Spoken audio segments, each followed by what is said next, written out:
नमस्कार, news point लेकर हाजिर हूं मैं राजीव।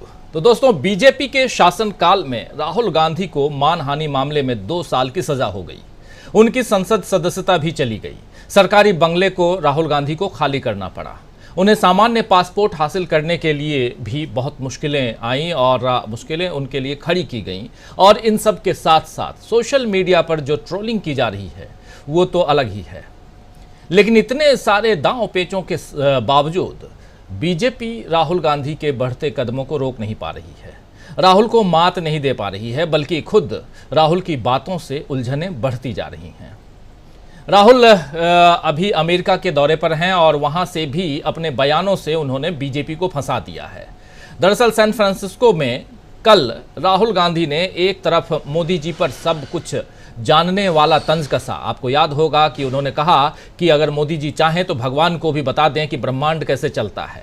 इस तंज से बीजेपी इतनी बौखला गई कि उसके नेता राहुल गांधी को अदना सा नेता और न जाने क्या क्या कहने लगे। सवाल यह है कि अगर राहुल अदने से नेता यानी बीजेपी की नजर में मामूली नेता हैं, छोटे नेता हैं, तो फिर बीजेपी दिन रात राहुल गांधी की हर बात और हर गतिविधि पर क्यों ध्यान दे रही है और क्यों हर बात पर बीजेपी प्रतिक्रिया दे रही है? मोदी जी लोकतांत्रिक देश के प्रधानमंत्री हैं, तो जाहिर है कि कुछ लोग उनके विरोध में भी होंगे, कुछ लोग उनके विरोध में बोलेंगे और मोदी जी की खामियों पर बात करेंगे। तो क्या बीजेपी के नेता पीएम नरेंद्र मोदी की आलोचना करने वाले हर व्यक्ति को ऐसे ही जवाब देते रहेंगे जैसे राहुल गांधी को दे रहे हैं? राहुल गांधी के लिए बीजेपी के नेता जिस तरह के बयान देते हैं उससे यही साबित होता है कि बीजेपी के लिए राहुल अदने से नेता नहीं है, बल्कि आज की तारीख में सबसे ज्यादा टक्कर के नेता हैं और ऐसे नेता जिन्हें सीधे मोदी जी के विकल्प के तौर पर देखा जा सकता है।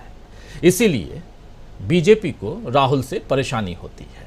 दरअसल राहुल गांधी इस वक्त बिना किसी लाग लपेट के सीधे हकीकत बयां कर रहे हैं। जैसे उन्होंने अमेरिका में बताया कि कैसे उन्हें मानहानि मामले में सबसे ज्यादा सजा मिली और कैसे उनकी सांसदी छीन ली गई। आज ही जब स्टैनफोर्ड यूनिवर्सिटी में राहुल गांधी, जिसकी तस्वीर आप देख रहे हैं, जहां पहुंच रहे हैं राहुल गांधी, भाषण दे रहे हैं राहुल गांधी, जहां आज ही जब उन्होंने इस पर अपनी बात रखी तो उन्होंने कहा कि कैसे मैक्सिमम सजा मुझे मिली, कैसे मेरी सांसदी चली गई। 2004 में मैं जब सांसद बना तो मैंने उम्मीद नहीं की थी कि मेरे साथ ये सब होगा, लेकिन आज राहुल गांधी के पास कुछ भी नहीं है। ये सारी बातें उन्होंने स्टैनफोर्ड यूनिवर्सिटी में वहाँ के छात्रों, वहाँ के स्कॉलर्स, इन लोगों से बात करते हुए, उनके बीच अपनी बात रखते हुए उन्होंने कही।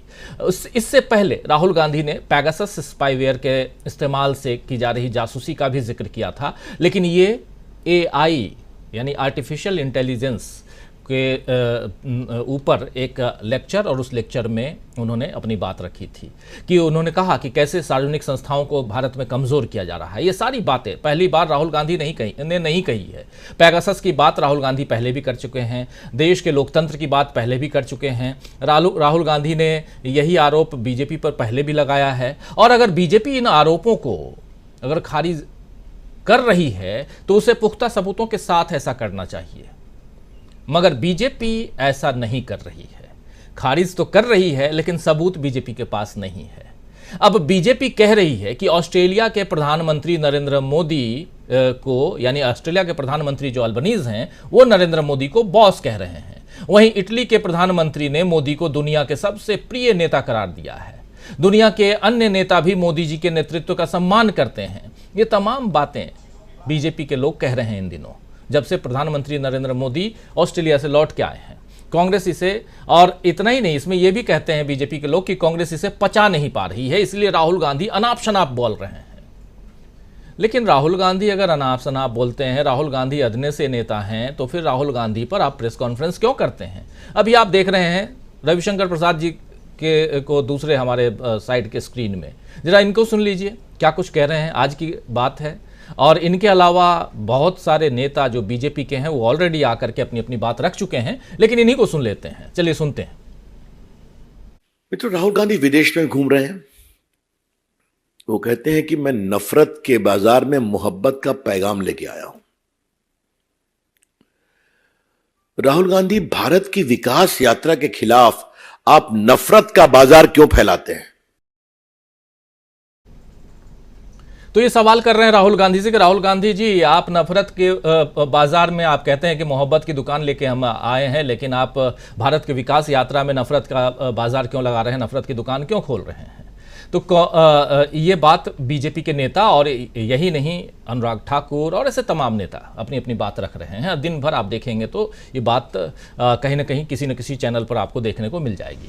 राहुल गांधी अपने विदेश दौरे में न केवल प्रधानमंत्री बल्कि पूरे देश का अपमान कर रहे हैं, ये बात भी ये लोग कह रहे हैं। बीजेपी के बयानों से दरअसल बीजेपी की बौखलाहट समझी जा सकती है दोस्तों।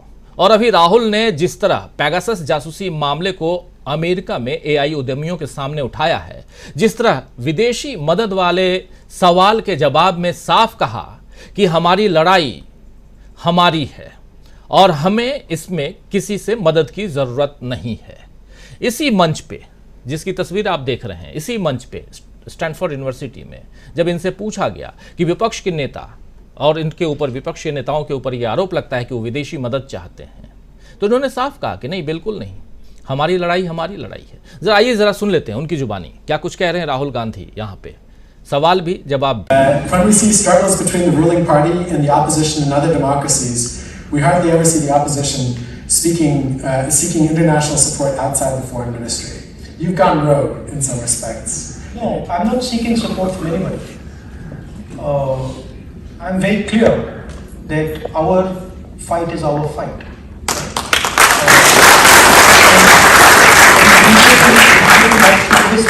But no, I'm not seeking support from anybody.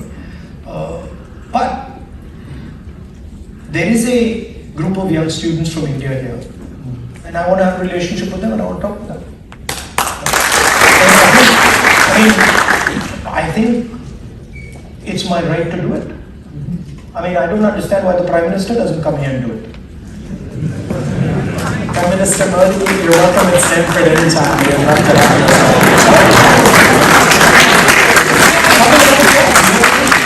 We've been fortunate to have Answer some hard questions.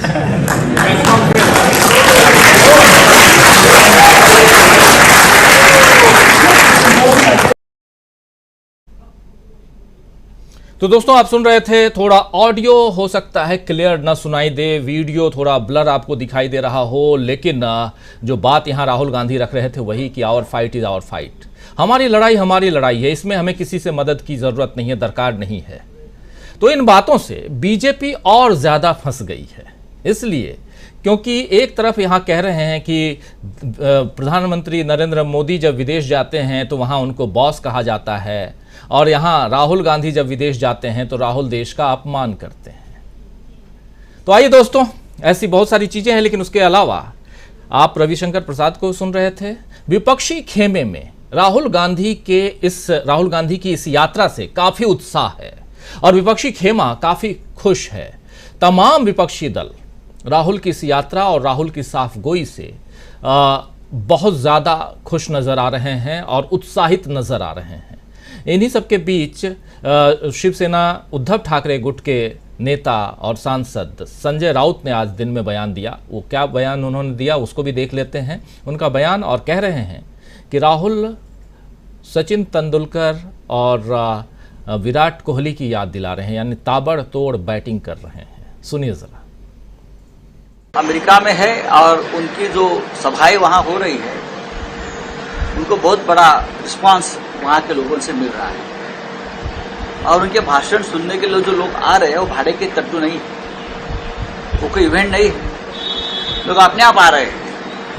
और राहुल गांधी बहुत बड़े, मैं उनका भाषण सुन रहा था, फॉर्म में है, जैसे एक जमाने में सचिन तेंदुलकर था फॉर्म, या विराट कोहली था, उस तरह से बहुत फॉर्म में है और जोरदार बैटिंग उनकी चल रही है। तो मैं ये मानता हूं कि उनकी हिम्मत है कि उनका संसद का सदस्यत्व खत्म हो गया, उनको घर छोड़ना पड़ा दिल्ली का, उनका पासपोर्ट छीन गया, फिर भी एक नेता जो है वो अपनी लड़ाई देश और विदेश में लड़ रहा है। तो उनका कहना ठीक है, जब संकट आता है तो संकट एक अपॉर्चुनिटी होती है और हम भी उसे विचार करें। तो ये आप सुन रहे थे संजय राउत को। संजय राउत के अलावा और भी कई नेता जो हैं, विपक्षी दल के नेता, और अपनी बात रख रहे हैं। लेकिन इस चर्चा को आगे बढ़ाएं और समझने की हम कोशिश करें कि राहुल गांधी की यात्रा का आज दूसरा दिन था। अभी तक 4 कार्यक्रमों में राहुल गांधी ने हिस्सा लिया है, और इसके अलावा ट्विटबिट्स और भी कार्यक्रम होंगे ही। लेकिन अभी 4 दिन बाकी हैं अमेरिका की यात्रा के, और इन अगले 4 दिनों में राहुल गांधी क्या गुल खिलाने वाले हैं, क्योंकि यहाँ रात दिन सिर्फ और सिर्फ राहुल गांधी की चर्चा हो रही है। और चर्चा हो रही है तो राहुल गांधी के पक्ष में चर्चा तो होगी नहीं। आप सब जानते हैं कुछ एक चैनल ही हैं जो राहुल गांधी के पक्ष में, या राहुल गांधी जो कह रहे हैं वो आप तक पहुंचाएंगे। बाकी तो किसी भी तरह बाल के खाल निकालने की कोशिश वही चल रहा है। चलिए हम भी कुछ कोशिश करते हैं, समझने की कोशिश करते हैं कि आखिर अमेरिका में जो चल रहा है उसका रिएक्शन भारत में क्यों हो रहा है। क्यों राहुल गांधी ने, क्यों हम कह रहे हैं कि राहुल गांधी ने बीजेपी को फिर से फंसा दिया है। क्यों राहुल गांधी ने कहा कि मेरे मोबाइल की भी जासूसी हो रही है, और सत्ता पक्ष को पता है कि मैं किससे बात कर रहा हूं, क्या कर रहा हूं, पल पल की रिपोर्ट उसके पास है। क्यों राहुल गांधी ने फ़ोन लगाकर बोला हेलो मोदी जी। आइए सुनते हैं, चलते हैं, और हमारे साथ कुछ वरिष्ठ साथी जुड़े हुए हैं, उन सबसे आपका परिचय करवाता हूं और आगे बढ़ते हैं हमारे साथ। देखिए इस वक्त 6 वरिष्ठ साथी जुड़े हुए हैं। सलीम रिजवी साहब जुड़े हुए हैं सीधे न्यूयॉर्क से हमारे साथ, कल भी थे। आपका स्वागत करता हूं रिजवी साहब। और आप सुबह सुबह का वक्त है और पीछे हरियाली है, बहुत खूबसूरत नज़ारा दिखाई दे रहा है। बहुत स्वागत है आपका। हमारे साथ जुड़े हुए हैं पॉलिटिकल एनालिस्ट के रूप में प्रोफेसर अखिल स्वामी जी। स्वामी जी आपका स्वागत। हमारे साथ retired IPS political analyst Vijay Shankar Singh ji, आपका स्वागत करता हूं। हमारे साथ वरिष्ठ पत्रकारों की टोली बनी हुई है। देखिए रिजवी साहब तो हैं ही, उनके अलावा इधर प्रशांत टंडन जी, सुनील शुक्ला जी और डॉक्टर प्रकाश हिंदुस्तानी जी, आप सबका स्वागत है इस कार्यक्रम में। स्वागत इस्तकबाल आप तमाम दोस्त साथी शुभचिंतक, आप सब जो जुड़ चुके हैं, जुड़ने वाले हैं खास कार्यक्रम, और इसमें समझने की कोशिश कर रहे हैं हम कि आखिर राहुल गांधी पर बीजेपी क्यों इतना हमलावर है। क्या राहुल गांधी ने इतना ज़्यादा फंसा दिया है बीजेपी को कि बीजेपी सोते जागते रात दिन राहुल राहुल राहुल राहुल कर रही है। और ये अगले 4 दिन में और क्या होने वाला है हिंदुस्तान में। क्या ढोल नगाड़े के साथ बीजेपी के लोग पहुंचने वाले हैं जब राहुल गांधी पहुंचेंगे यहाँ हिंदुस्तान। अभी कुछ दिन पहले प्रधानमंत्री के लिए 3 बजे सुबह ढोल नगाड़े दिखाई सुनाई पड़ रहे थे, लेकिन क्या अब राहुल पहुंचेंगे तब ये होने वाला है। ब्रांड जो है, 1-2 ये भी देख रहा था प्रशांत टंडन जी कि ब्रांड मोदी के सामने ब्रांड राहुल, और वो भी हमारे जैसे चैनल नहीं, बहुत जिसको नोएडा के जो silicon valley, Noida silicon valley अगर कहें तो वहाँ के चैनलों में से एक का आज हेडिंग देख रहा था।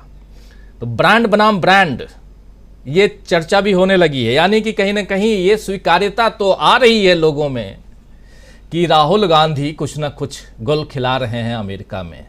और जो कह रहे थे कैम्ब्रिज में, जो कह के गए आए थे लौट के इंडिया, इंग्लैंड, लंदन से, वो बात यहाँ साबित करके अमेरिका गए हैं। यानी उन्होंने कहा था कि यहाँ बोलने नहीं दिया जाता है, उन्होंने कहा था कि माइक बंद कर दिया जाता है। वो सब जो कह के गए थे वही तो हुआ। उसके बाद अमेरिका जा रहे हैं तो ज़्यादा भरोसा होता है। आप और हम प्रैक्टिकल लाइफ में देखते रहे हैं कि हमने जो कहा वो हो गया तो हम पे भरोसा करने लगते हैं लोग।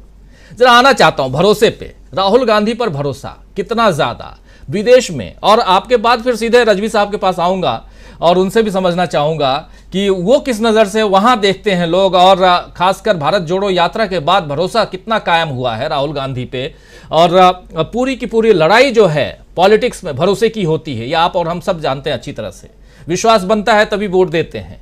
तो राहुल कितना भरोसा डायस्पोरा के जीत पा रहे हैं ये समझेंगे रजवी साहब से। लेकिन उससे पहले इधर जो चल रहा है, यहाँ एक सिलिकॉन वैली जो है वो जो कुछ, और उसमें जो चेंजेस दिख रहा है, हालांकि बहुत दम लगा के भी, लेकिन आपको राहुल का नाम लेना पड़ रहा है। प्रशांत टंडन जी, मोदी जी का जो बड़बोलापन है और जो भाषण की शैली है उसकी दरी खींच दी, ये कहकर कि ये भगवान को भी बता सकते हैं कि सृष्टि की रचना कैसे हुई और सृष्टि जो है वो कैसे चलती है। तो ये बड़ा मोदी साहब की जो भाषा शैली है उस पर बड़ा प्रहार था, और जाहिर सी बात है कि उस पर रिएक्शन होगा। दूसरे कि जो उनको रिसेप्शन मिल रहा है वहाँ पे, दो तीन बहुत अहम बातें हैं जिससे बीजेपी चिंतित होगी, वो कह नहीं रहे लेकिन चिंतित होगी, क्योंकि रविशंकर प्रसाद का कितना एक्सेस है आजकल मुझे नहीं मालूम, लेकिन प्रधानमंत्री को तो सब कुछ मालूम है। प्रधानमंत्री को तो सब कुछ मालूम होता है देश विदेश का, उनके पास रिपोर्ट्स हैं इंटेलिजेंस एजेंसीज की। दो तीन बहुत अहम बातें जिससे कि बीजेपी को चिंता होनी चाहिए। एक, देखिए, अमेरिका या कोई भी विदेश फॉरेन कंट्री, और खासकर अमेरिका क्योंकि वो ग्लोबल पावर है, वो मल्टीपल लेवल पे इंगेज किए लोगों से, और अब वो राहुल गांधी से बहुत गंभीरता से इंगेज कर रहे हैं। उसकी दो तीन वजह हैं। एक तो उनको फीडबैक है यहाँ की पॉलिटिकल सिचुएशन का, ग्राउंड सिचुएशन का। उनको मालूम है कि राहुल गांधी क्या है, भारत जोड़ो यात्रा का उनके पास फीडबैक है, और उनके पास पॉलिटिकल एनालिसिस है कि देश में क्या हो रहा है और क्या हो सकता है 2024 के बाद। तो राहुल गांधी वहां पे मेंबर ऑफ पार्लियामेंट ना होने के बावजूद पूरे विपक्ष को रिप्रेजेंट कर रहे हैं, और पूरे विपक्ष को रिप्रेजेंट करने के साथ साथ अमेरिकन एस्टेब्लिशमेंट इस बात को जानता है, इसलिए बहुत लेवल पे इंगेजमेंट करता है। मैं उसके एक दो एग्जांपल देता हूं आपको जी। जब यहाँ पे सेक्रेटरी ऑफ स्टेट ब्लिंकन आए तो यहाँ पे सिविल सोसाइटी से उन्होंने मुलाकात की, बातें की, और ये स्पष्ट मैसेज दिया कि सीएए कानून पे, लिंचिंग पे और तमाम सारे जो माइनॉरिटी के खिलाफ जो यहाँ पे काम हो रहा है, जिसमें कि रूलिंग पार्टी इन्वॉल्व है, खुद प्रधानमंत्री भी इस तरीके की बातें बोलते हैं चुनावी रैलियों में। ब्लिंकन ने बिल्कुल स्पष्ट तौर पे संदेश दिया कि अमेरिकन एस्टेब्लिशमेंट इसको ठीक निगाह से नहीं देख रहा। उसके बाद उनके जो जूनियर हैं, जो हमारे रीजन के इंचार्ज हैं, डोनाल्ड लू तीन बार भारत आ चुके हैं, और वो दो विजिट में तो सिविल सोसाइटी के लोगों से, ह्यूमन राइट के वर्कर से मिल चुके हैं। हमारे साथ न्यूयॉर्क से सलीम रिजवी साहब जुड़े हुए हैं। डोनाल्ड लू का इंटरव्यू इन्होंने ही किया था, और पहली बार डोनाल्ड लू ने ये बताया था कि वो गवर्नमेंट ऑफ इंडिया से हाईएस्ट लेवल पे, ह्यूमन राइट के लेवल पे बात कर रहे हैं, ह्यूमन राइट के मुद्दे पर। सलीम साहब का टर्न आएगा तो वो बताएंगे डिटेल से जी। अब वो पहला इंटरव्यू था जब अमेरिकन एस्टेब्लिशमेंट की तरफ से ये कहा गया कि वो भारत की सरकार से टॉप लेवल का मतलब कि विदेश मंत्री और प्रधानमंत्री स्तर पर, तो अमेरिका मल्टीपल लेवल पे इंगेज करता है। राहुल गांधी से वो इंगेज कर रहे हैं अनऑफिशियली, ऑफिशियली नहीं कर सकते क्योंकि राहुल गांधी के पास कोई भी ऑफिशियल कैपेसिटी नहीं है। अब दूसरा, उनकी इंगेज करने की जरूरत क्या है? जितनी भी अमेरिका की बड़ी टेक्नोलॉजी कंपनियां हैं, उन सबके या तो हेडक्वार्टर या दफ्तर या ऑपरेशंस बेंगलोर में है, जो भारत का सिलिकॉन वैली है, और इसलिए अमेरिका की जरूरत है क्योंकि कर्नाटक में कांग्रेस की सरकार बहुत स्पष्ट। जी, प्रशांत जी डिस्कनेक्ट हो गए हैं, लेकिन आना चाहता हूं। सलीम रिजवी साहब जुड़े हुए हैं हमारे साथ, शायद हाँ वो भी डिस्कनेक्ट हो गए हैं, लेकिन प्रोफेसर अखिल स्वामी जी, सीधा आपके पास, जब तक हमारे बाकी साथी आते हैं, आपके पास सीधा किस रूप में देखा जाए, अब एक चुनौती पेश करते हुए राहुल गांधी नजर आ रहे हैं। जो ये घबराहट है बीजेपी की, जो परेशानी बीजेपी की है, और उसमें राहुल गांधी जो बात रख रहे हैं, कह रहे हैं, वो कितना राहुल गांधी वजनदार हो चुके हैं कि घबराहट बढ़ती जा रही है, ये माना जाए आपके नजर से?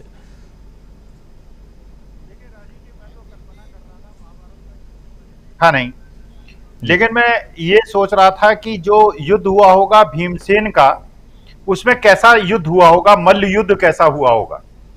तो भीमसेन बार बार पटकते होंगे, विरोधी उठता होगा, फिर उसको पटक देते होंगे, और धर्म ने अधर्म पे विजय प्राप्त की थी। ये राहुल गांधी कुछ ऐसा ही कर रहे हैं। पिछले 6 महीने में राहुल गांधी ने वास्तविकता में ऐसा ही किया है। जो अधर्म ने अपना सिर उठाया था जी।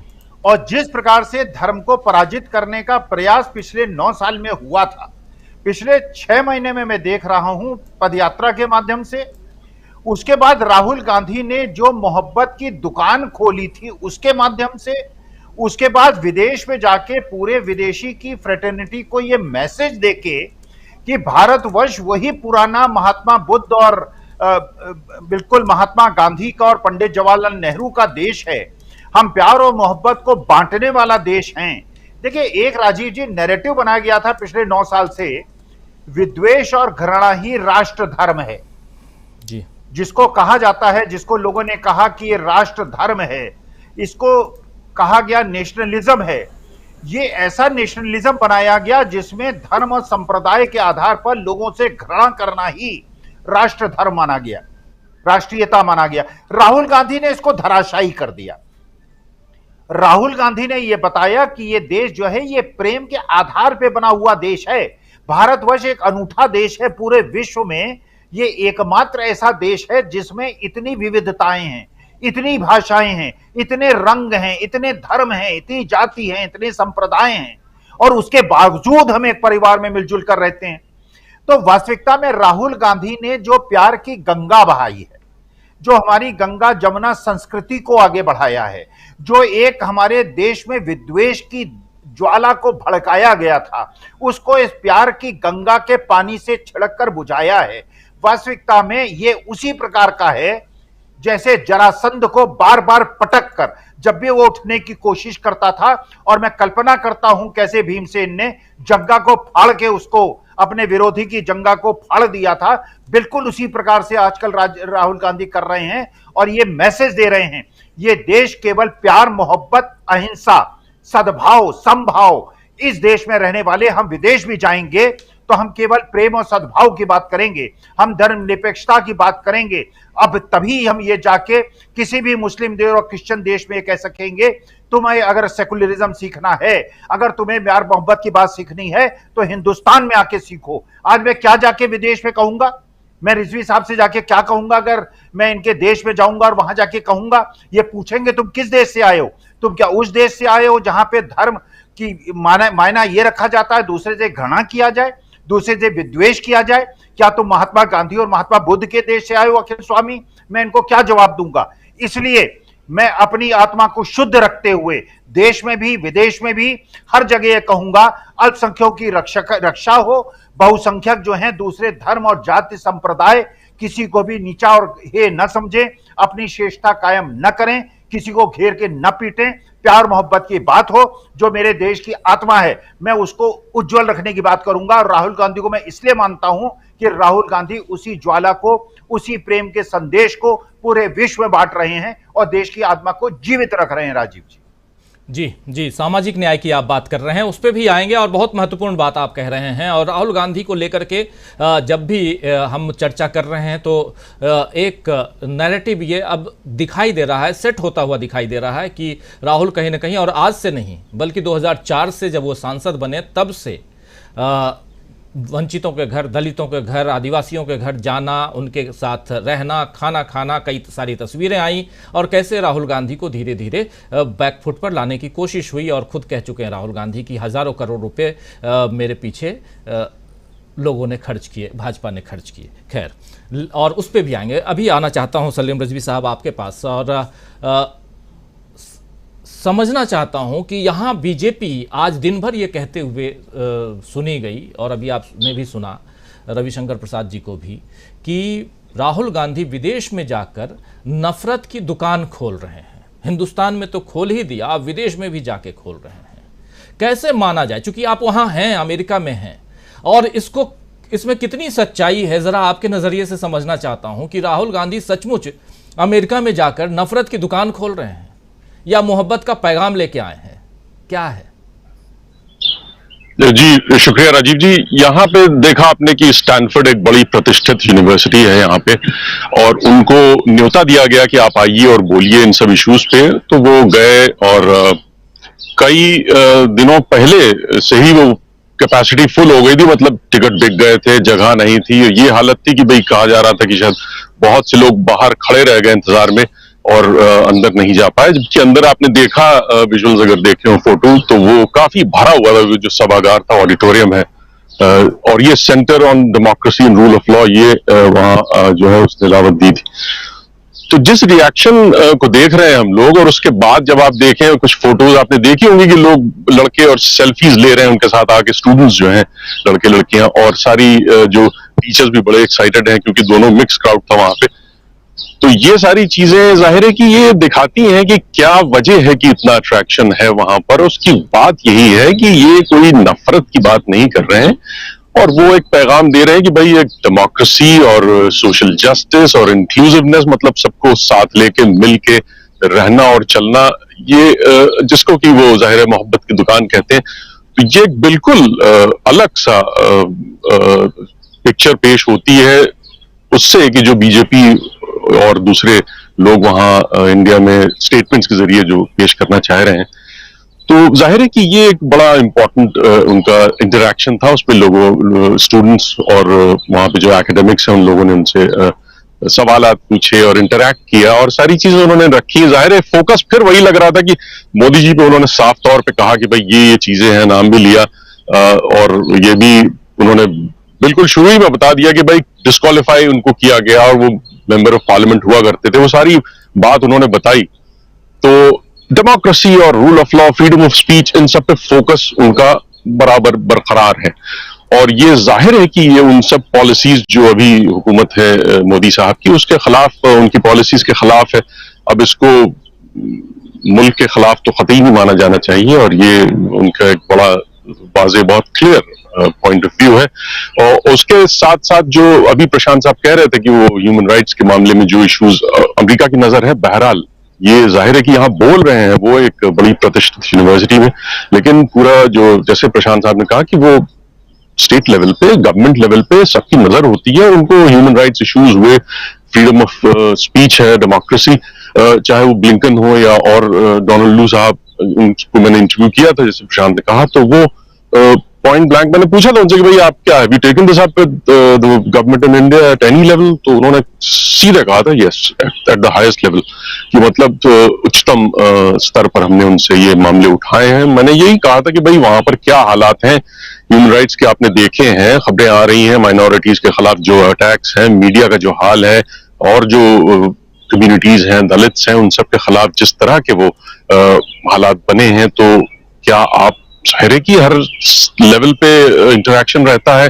स्ट्रेटेजिक पार्टनर है इंडिया अमेरिका का, तो वो सारी चीजें तो उन्होंने बड़े साफ अल्फाज में ये कहा था। तो जाहिर है कि ये एस्टैब्लिशमेंट यहाँ पर नजर रखे हुए है, और जैसे प्रशांत ने कहा कि ये ट्रैक 2 चलती रहती है, और कई ऐसी चीजें होती हैं कि जो जाहिर नहीं दिखती हैं, चूंकि वो एक ऑफिशियल पोजीशन लिए हुए नहीं है राहुल गांधी साहब, तो वो दूसरे जराए, जो दूसरे तरीके से कुछ लोगों से, इंटेलेक्चुअल्स हैं या थिंक टैंक्स के लोग हैं, उन सब के जरिए मैसेजिंग होती है और टच में रहते हैं। क्योंकि ये जरूर, जैसे प्रशांत ने, रिजवी साहब एक सवाल जो, चूंकि आप जो कह रहे हैं उसी में ये सवाल है कि राहुल गांधी पहली दफा 2004 के बाद पहली दफा एक सामान्य नागरिक के रूप में गए हैं। कांग्रेसमैन हैं, वो कांग्रेस के कार्यकर्ता हैं, सब कुछ है, लेकिन एक नॉर्मल इंसान के रूप में वहां पहुंचे हुए हैं। उसके बाद क्या आपको लगता है कि जब सांसद के रूप में जाते थे अभी तक राहुल गांधी, तो उनको कितना भाव मिलता था वहां पे,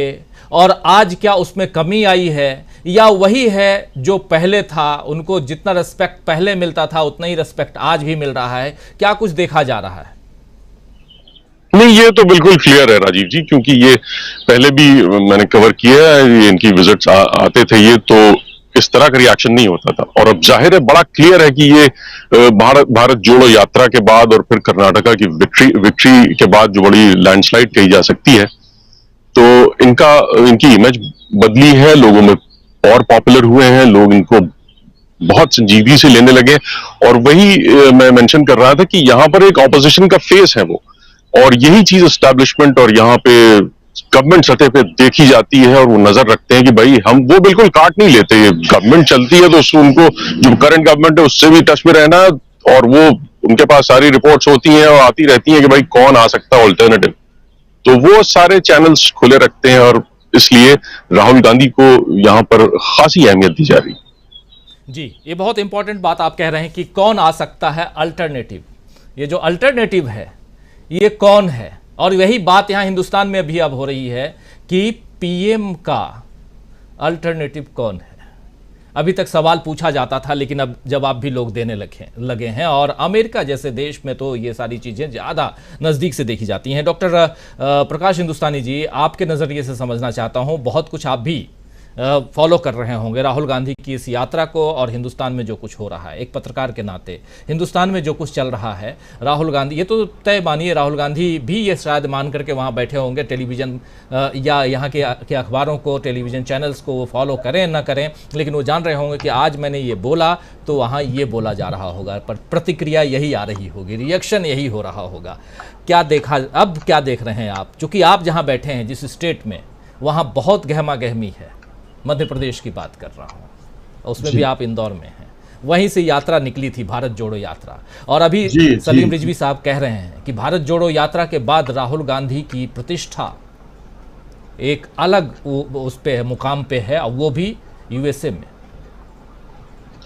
राजीव जी, पहली बात तो ये कि जब मोदी जी न्यूयॉर्क में गए थे पिछले कुछ वर्ष पहले, और वहां उन्होंने इंडियन डायस्पोरा को संबोधित किया था, वो जो भीड़ थी वो थी जो बीजेपी के लोगों द्वारा लाई गई थी। वो इस बार राहुल गांधी के सामने जो लोग थे वो इंडियन डायस्पोरा के यंगर जनरेशन के लोग थे, ये बात बहुत मायने रखती। दूसरी बात है कि स्टैनफोर्ड यूनिवर्सिटी के बारे में अभी सलीम रिजवी साहब ने बताया, मैं पिछले दिनों यूएस गया तो स्टैनफोर्ड से गुजरा, हमारे परिचित से मिलने के लिए गया, तो मुझे अचरज हुआ कि 8,100 एकड़ का विशाल कैंपस, जिसमें पहाड़ियां भी है, बगीचे भी हैं, ट्रेकिंग करने स्टूडेंट जाते हैं, सब कुछ है। एक विश्वविद्यालय ने 32 नोबेल प्राइज विनर दिए हैं, 32 नोबेल प्राइज विनर एक विश्वविद्यालय ने, यूएस का सबसे स्थापित विश्वविद्यालय। तो मुझे लगता है कि स्टैनफोर्ड में जाना, वहां संबोधित करना, और अंदाज था कि जिस तरह बताया गया कि एक भी टिकट खाली नहीं था, सारे टिकट, क्योंकि ये सारे कार्यक्रम अमेरिका में एकदम परंपरा है कि निःशुल्क नहीं होते हैं, तो एक भी टिकट, एक भी सीट खाली नहीं थी। ये बहुत महत्वपूर्ण बात है। राहुल गांधी ने जो बातें कही, उन्होंने सबसे पहले ये बात स्पष्ट की, जो अनुराग त्रिपाठी बाद में कुछ भी कहते रहते थे, कि हमें किसी देश की मदद नहीं चाहिए, हम अपने आप में स्वतंत्र हैं और हम अपनी समस्याओं का निदान खुद चाहेंगे। ये उन्होंने अपने शब्दों में ये बात कही।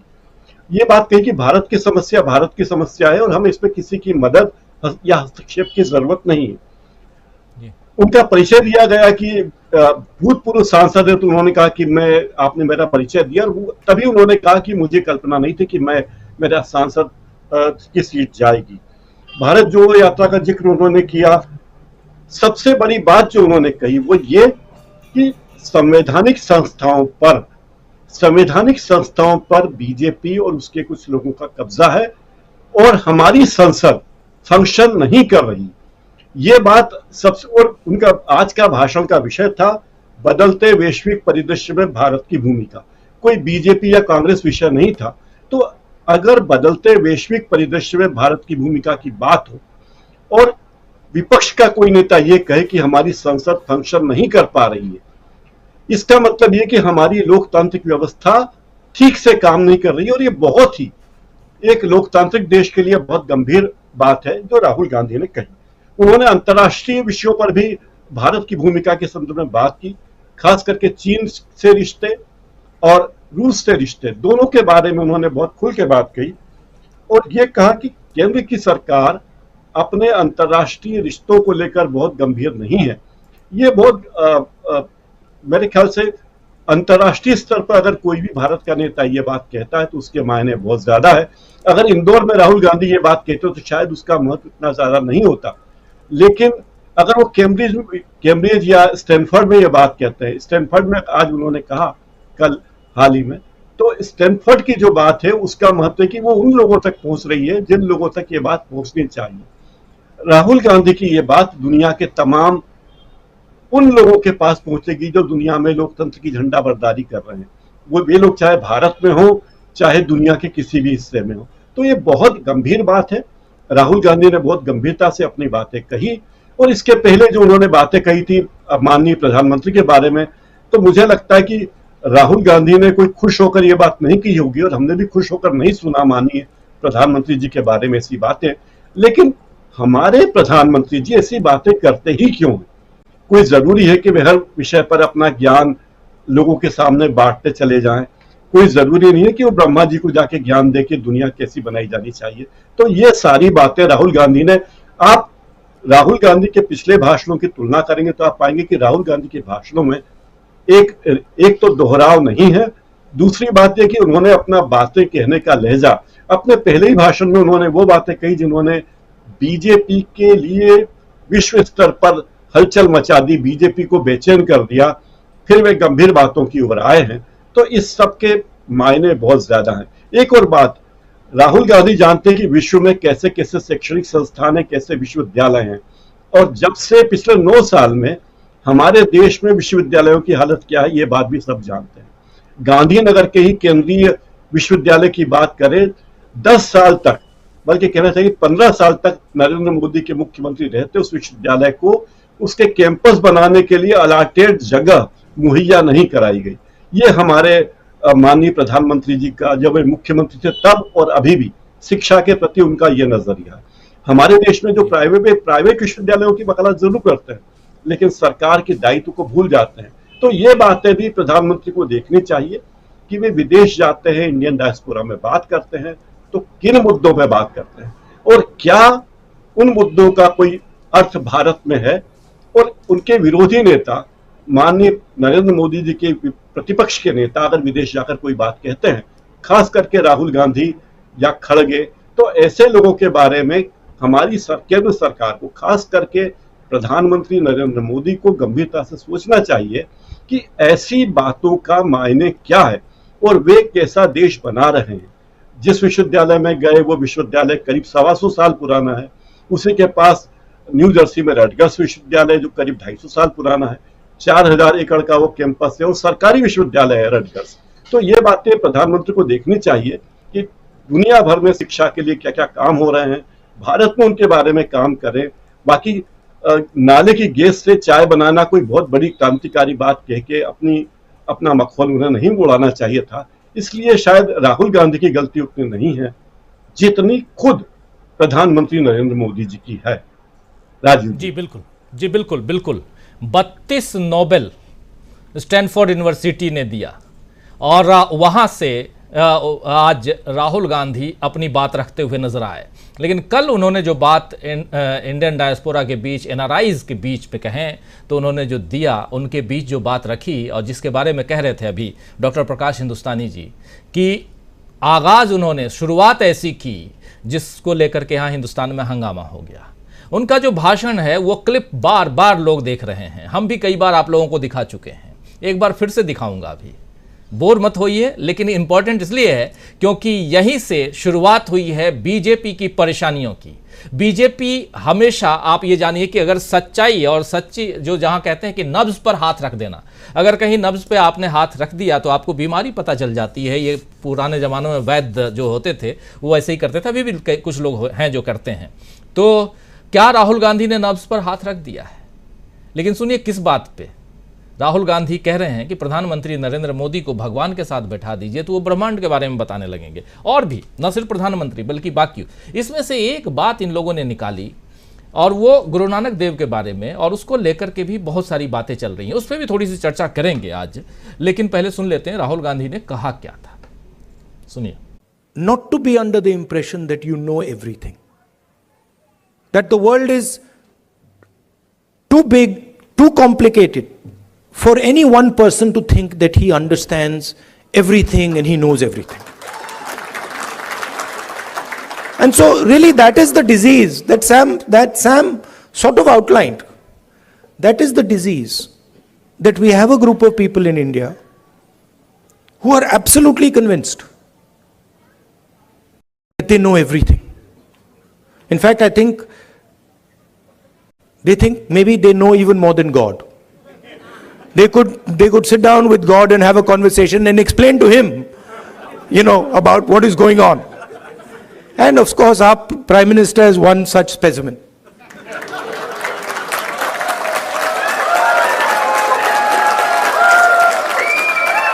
I think if you sat Modi ji down next to God, Modi ji would start explaining to God how the universe works. Right? Yes, and God would get confused that what have I created? So these are funny things, but really this is what is going on. We have a group of people, who understand everything. They can speak to scientists and explain science to them. They can, speak to historians and explain history to them. They can explain, warfare to the army, flying to the Air Force, whatever they want they can, And at the heart of it is mediocrity. That they actually don't understand anything. Because in life, you cannot understand anything if you're not ready to listen. There's something, the biggest lesson I learned from Bharat Jodo Yatra, that there is something to learn from everybody. We are much older than those children. तो सुन रहे थे आप राहुल गांधी को, कह रहे थे राहुल गांधी की भारत जोड़ो यात्रा से जो हमने सीखा है और जो कुछ हम देख रहे हैं, कुछ एग्जाम्पल्स में प्रधानमंत्री नरेंद्र मोदी भी हैं, जो यहाँ नाम नहीं ले रहे हैं, लेकिन एक का नाम ज़रूर ले रहे हैं। लेकिन भारत जोड़ो यात्रा का जिक्र करते हुए यहाँ राहुल गांधी अपनी बात रख रहे थे, जिसके बारे में भी हमारे साथी डॉक्टर प्रकाश हिंदुस्तानी जी बता रहे थे। सुनील शुक्ला जी, आपके पास आना चाहता हूँ। सुनील जी, राहुल गांधी ने यहाँ से शुरुआत की, जिसके बारे में अभी प्रकाश हिंदुस्तानी जी कह रहे थे, और यहाँ से शुरुआत लोगों को अच्छा भी लगा, लेकिन बोले these are the funny things. साफ साफ राहुल गांधी कह रहे हैं कि ये मजाक कर रहा हूँ, मजाकिया लहजे में ज़रूर कह रहे थे राहुल गांधी, लेकिन बातें बहुत महत्वपूर्ण थी, इंपॉर्टेंट बातें थी। और यहाँ से शुरुआत होती है कि बीजेपी कल से लेकर आज तक मैनेजमेंट में लगी हुई है। आप क्या देख रहे हैं? क्या सचमुच फंसा दिया है राहुल गांधी ने? धन्यवाद राजीव जी। राहुल गांधी ने सम्मानित प्रधानमंत्री जी के बारे में जो कहा, उस पे तो उनके प्रशंसकों को खुश होना चाहिए कि उनके आत्मविश्वास के स्तर को एकदम कितने महत्वपूर्ण मानते हैं कि सम्मानित प्रधानमंत्री जी पूरे आत्मविश्वास के साथ सभी समाज के सभी प्रबुद्ध वर्गों से बात कर लेते हैं। उनको किसी सहायक की आवश्यकता नहीं है, उनको किसी विषय पर बोलने की कोई आवश्यकता नहीं है, समझने की जरूरत नहीं है। तो ये तो प्रधानमंत्री जी के जो समर्थक लोग हैं, उनको इस बात के लिए राहुल गांधी की तारीफ करनी चाहिए कि वह हमारे नेता के आत्मविश्वास के स्तर को बहुत महत्वपूर्ण मानते हैं। अगर वो कहते हैं कि हमारे नेता को भगवान से बात करने का क्षमता है, तो उनके आत्मविश्वास की तारीफ है। नाराज होने का कोई मतलब ही नहीं उनके लिए। और राहुल गांधी को यह बात कहने का मौका क्यों किसने दिया? अगर आप ये कहेंगे कि आसमान में बादल छाए हुए हैं इसलिए हमारा जहाज राडार की पकड़ में नहीं आएगा, ये बात तो पब्लिक डोमेन में है ना। ऐसा तो नहीं किसी ने कहा हो, ये तो सम्मानित प्रधानमंत्री जी ने कहा। अगर उन्होंने ये कहा कि नाले के गैस से पकौड़ी बनाई जा सकती है, तो सम्मानित प्रधानमंत्री जी ने कहा। ये तो इसमें कोई भाषा ही नहीं। सम्मानित प्रधानमंत्री जी हमेशा ये कहते रहे हैं कि इतिहास का पुनर्लेखन होना चाहिए। जो इतिहास हम पढ़ते हैं वह एकांगी है, उसमें हमारे पक्ष को ढंग से रखा नहीं गया, घटनाओं को सही तरीके से रखा नहीं गया। ये तो ऐसा तो नहीं है कि कोई किसी कान में उन्होंने बात कही है। सार्वजनिक स्थलों पर, सार्वजनिक समारोह में उन्होंने कही है। उनकी पार्टी ने लगातार इस बात को कहा है कि इतिहास का पुनर्लेखन होना चाहिए, इतिहास गलत तरीके से हमको पढ़ाया जाता है। तो राहुल गांधी ने जो बात कही उसमें से कोई भी बात ऐसी नहीं है जो असत्य हो, तथ्यों पर आधारित ना हो। कोई ऐसी बात उन्होंने नहीं कही जिसको आप मनगढ़ंत या कल्पना पे आधारित आप कहते हैं। भारतीय राजनीति के बारे में जो राहुल गांधी ने जो सवाल उठाए हैं, उसमें भी कोई आप उनके तथ्यों से इनकार नहीं कर सकते। सबसे महत्वपूर्ण बात जो मैं समझता हूं कि राहुल गांधी की बातों में कंसिस्टेंसी है। उन्होंने अपनी बातों को कहीं हल्का नहीं होने दिया। अपनी भारत जोड़ो यात्रा के दौरान जिन मुद्दों की चर्चा उन्होंने शुरू की, उन मुद्दों पे अभी भी कायम है।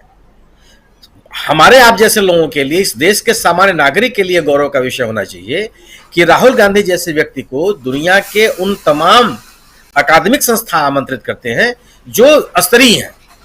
अगर किसी विश्वविद्यालय के 32 प्राध्यापकों को नोबेल प्राइज मिला हुआ है तो वह नोबेल प्राइज माने समाज सेवा के लिए नहीं मिला है, अकादमिक गतिविधियों के लिए मिला है, अध्ययन अध्यापन के लिए मिला है, उनके शोध के लिए मिला है, उनके शैक्षणिक उपलब्धियों के लिए मिला है। यानी कि अगर इतने पढ़े लिखे जागरूक लोग हैं जो उनको राहुल गांधी को अपने यहाँ आमंत्रित करते हैं अपनी बात करने के लिए, यह महत्वपूर्ण। आप 25 लोगों को इकट्ठा कर ले और भाषण दे दे, बात अलग है। आपको आमंत्रित किया जाए और कहे कि आप हमारे यहाँ आकर के आप अपनी बात कहिए, ये बहुत महत्वपूर्ण बात है। और ये ऐसे लोग हैं जो जनमत को प्रभावित करने वाले लोग हैं, जनमत को तैयार करते हैं। लोग इनकी बात को गंभीरता से सुनते हैं। आप पूरे हाल में देखिए तो उसमें भारतीय मूल के तमाम लोग हैं, ज्यादा ऐसे ही लोग हैं जो भारतीय मूल के लोग हैं, मूल जो अमेरिका में जाके बसे हुए हैं या वहां काम कर रहे हैं या ग्रीन कार्ड होल्डर हैं, जो भी बड़े प्रतिष्ठित लोग हैं वो, और भारतीय मूल के लोग हैं। इनकी बातों का अगर, और आप ये देखिए ना कि राहुल गांधी ने प्रधानमंत्री जी के बारे में जो बातें कही, आप आजाद हैं अपनी बात करने के लिए, लेकिन लोग भी उसको इंडोर्स कर रहे हैं। उनकी जो प्रतिक्रिया है बताती है कि जो बात राहुल गांधी कर रहे हैं, आम आदमी उस बात से वो सहमत है कि किस तरीके से, किस हल्के तरीके से प्रधानमंत्री जी को अपनी बात करने की एक प्रवृत्ति बन गई है। राहुल गांधी के द्वारा इस देश के मुद्दों को वहां पे जो उठाया जाना है, या इसलिए महत्वपूर्ण है कि उन्होंने ऐसे लोगों के बीच में इस देश के लोकतांत्रिक मूल्यों के हनन की बात उठाई, जो अल्पसंख्यकों के साथ जो कुछ भी हो रहा है उसकी बात उन्होंने उठाई, विदेश नीति के बारे में जो भारत सरकार का रवैया है उसको लेकर के जो उन्होंने उठाया, वह उन लोगों के बीच में उठाई जो जनमत को प्रभावित करते हैं, जनमत को तैयार करते हैं, लोगों के बीच में अपनी बात को कहते हैं। संख्या, आप एक हाल में कही गई बात को आप कह सकते हैं कि सीमित संख्या में लोग मौजूद हैं, लेकिन वो एक बड़े समूह का प्रतिनिधित्व करते हैं और बड़े समूह को प्रभावित करते हैं। राहुल गांधी के द्वारा कही गई बातों का जवाब सरकार के पास नहीं है। सरकार उन बातों का जवाब नहीं दे पा रही है कि जिन बातों को राहुल गांधी उठा रहे हैं। अगर वो कह रहे हैं कि हमारी लोकतांत्रिक संस्थाएं कमजोर हो रही हैं, अगर उनको वही कह रहे हैं कि हमारा संसदीय व्यवस्था ठीक से काम नहीं कर रही है, अगर राहुल गांधी ने कहा कि उन्होंने कभी 2004 में संसद के सदस्यता ग्रहण करते समय यह कभी नहीं सोचा था कि उनकी संस्था इस तरीके से जा सकती है, इसका क्या जवाब है सरकार के पास? अगर इस देश के आम नागरिक इस बात को महसूस करता है कि मानहानि के मामले में जो सर्वाधिक सबसे ज्यादा सजा हो सकता का प्रावधान है, अगर ऐसी सजा राहुल गांधी को मिलती है जो हैबिचुअल अपराधी नहीं है, जिनका कोई आपराधिक इतिहास नहीं है, जिनकी छवि इस तरह की नहीं है कि जो कानून की में विश्वास नहीं करते हैं या जो अराजकता में विश्वास करते हैं, एक ऐसे नेता के प्रति एक ऐसा राजनीतिक, आप ये बात बहस के लिए कोई कर सकता है कि साहब ये अदालती फैसला है, लेकिन अदालत तक ले जाने वाला कौन है? राजनीतिक दलों के लोग हैं, सत्तारूढ़ दल के लोग हैं। और जो स्थितियां बनी उसमें इससे आप इनकार नहीं कर सकते हैं कि उसमें राजनीतिक दल ने अपने प्रभाव, अपने असर का उपयोग न किया हो।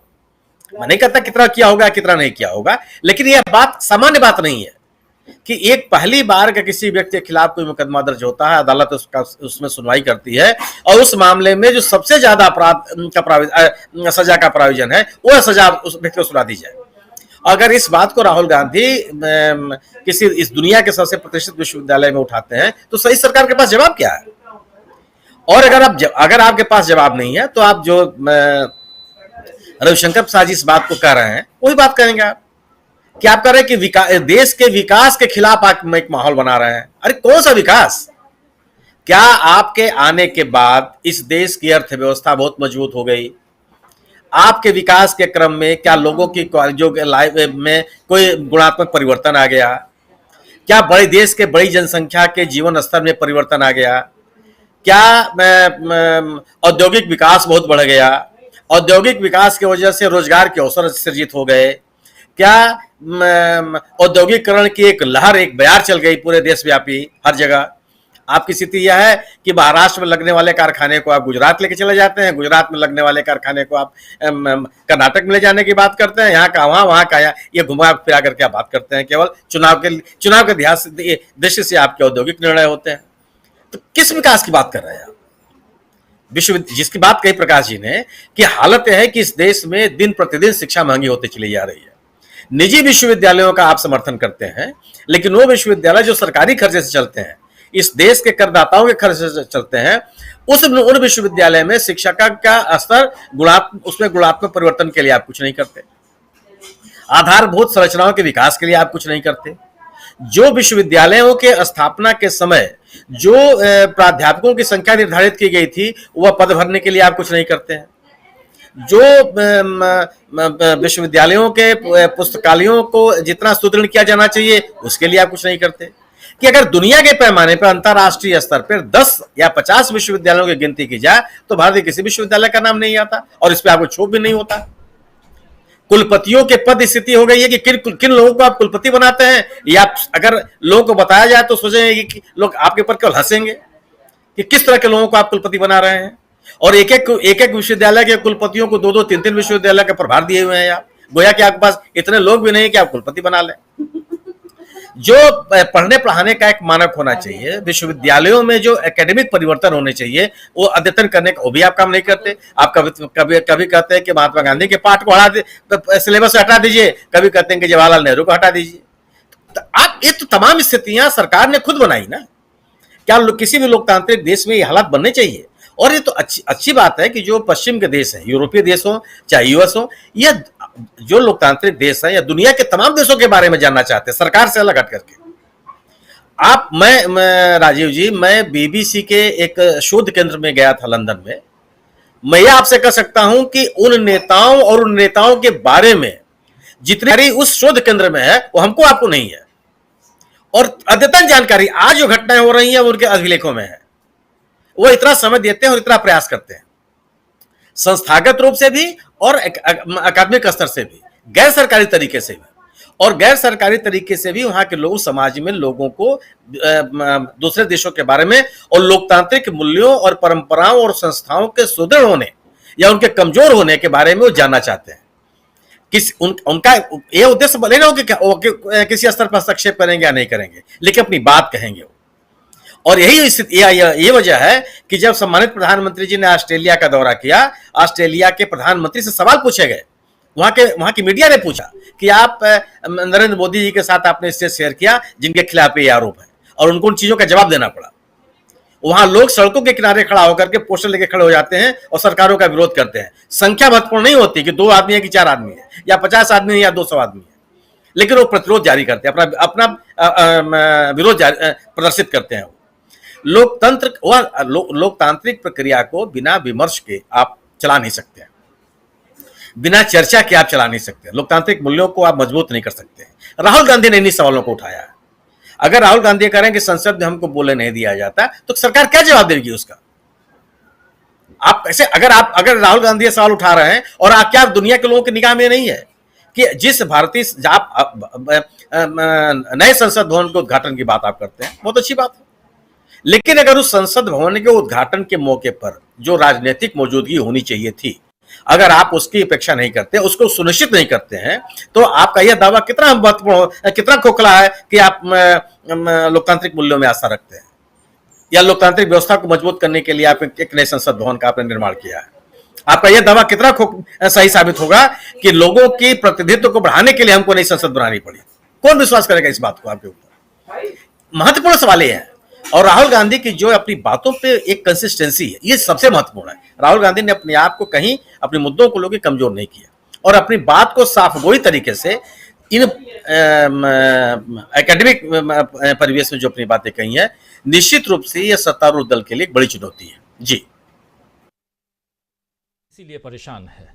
लेकिन क्या राहुल कुछ ऐसे मुद्दों को भी उठा रहे हैं जो मुद्दे यहाँ देश में तो उठा करके, और खासकर सामाजिक न्याय की बात, सोशल जस्टिस की बात हम कर ही रहे हैं, और उसमें भी जो जाति आधारित जनगणना की बात राहुल गांधी विदेश में भी जाकर कल बात कर रहे थे, उसी भाषण में, जिस भाषण और एक सवाल के जवाब में उन्होंने इस बात को रखा।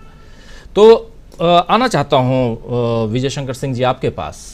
जो मुद्दे हैं और ख़ासकर ऐसे मुद्दे जो कहीं ना कहीं टच करते हैं, समाज को छूते हैं और जो कुछ लोग परेशान भी होते हैं, इन मुद्दों की बात, और अगर देखा जाए ट्रैक पे, और जिसकी बात यहाँ कह भी रहे थे सुनील शुक्ला जी, देखा जाए तो ऐसा नहीं है कि नफ़रत, आपको भी लगता है क्या कि नफ़रत की दुकान खोलने गए हैं, या कुछ ऐसे मुद्दे हैं जिन मुद्दों को उठा करके राहुल गांधी यहाँ भारत में, भाई भारत में राहुल गांधी बोलते हैं तो कोई कुछ किसी टेलीविज़न चैनल पे कुछ दिखाया नहीं जाता है, लेकिन राहुल गांधी जैसे विदेश जाते हैं, आप देखिए कि 2 बार से, और एक ही टैग लाइन चल रहा है, ये आप लोग भी ध्यान रखिए, देखिए, ध्यान से देखिए।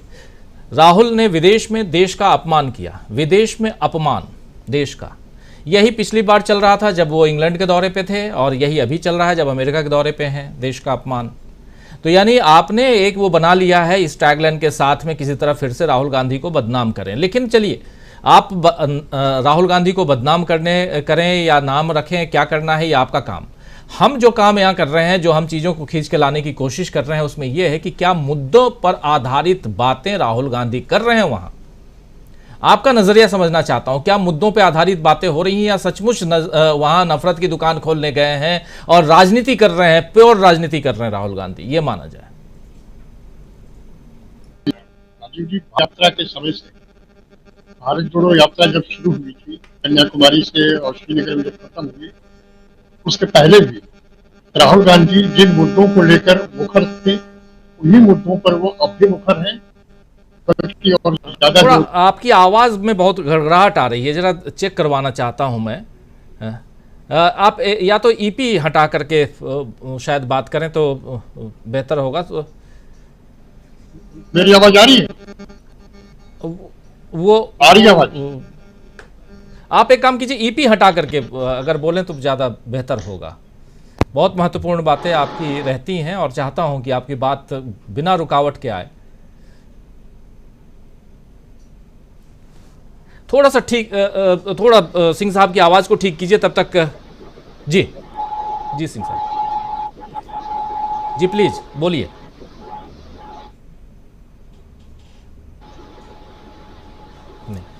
राजीव जी, मेरी आवाज आ रही है? इधर से वो कीजिए, थोड़ा गाइड कीजिए, ठीक करें। तब तक एक बार रिजवी साहब के पास आता हूं फिर से। सलीम रिजवी साहब, क्या जो मुद्दे हैं और उसमें भी सोशल जस्टिस का जिक्र आप भी कर रहे थे, उसकी बात आप कर भी रहे थे, राहुल गांधी जो बात वहां उठा रहे हैं, मुद्दों पर आधारित अगर हम बात को आगे बढ़ाते हैं अपनी इस चर्चा को, क्या उन मुद्दों को राहुल गांधी उठा रहे हैं जिन मुद्दों के आधार पर यहां से देश को आगे बढ़ते हुए हम देखें?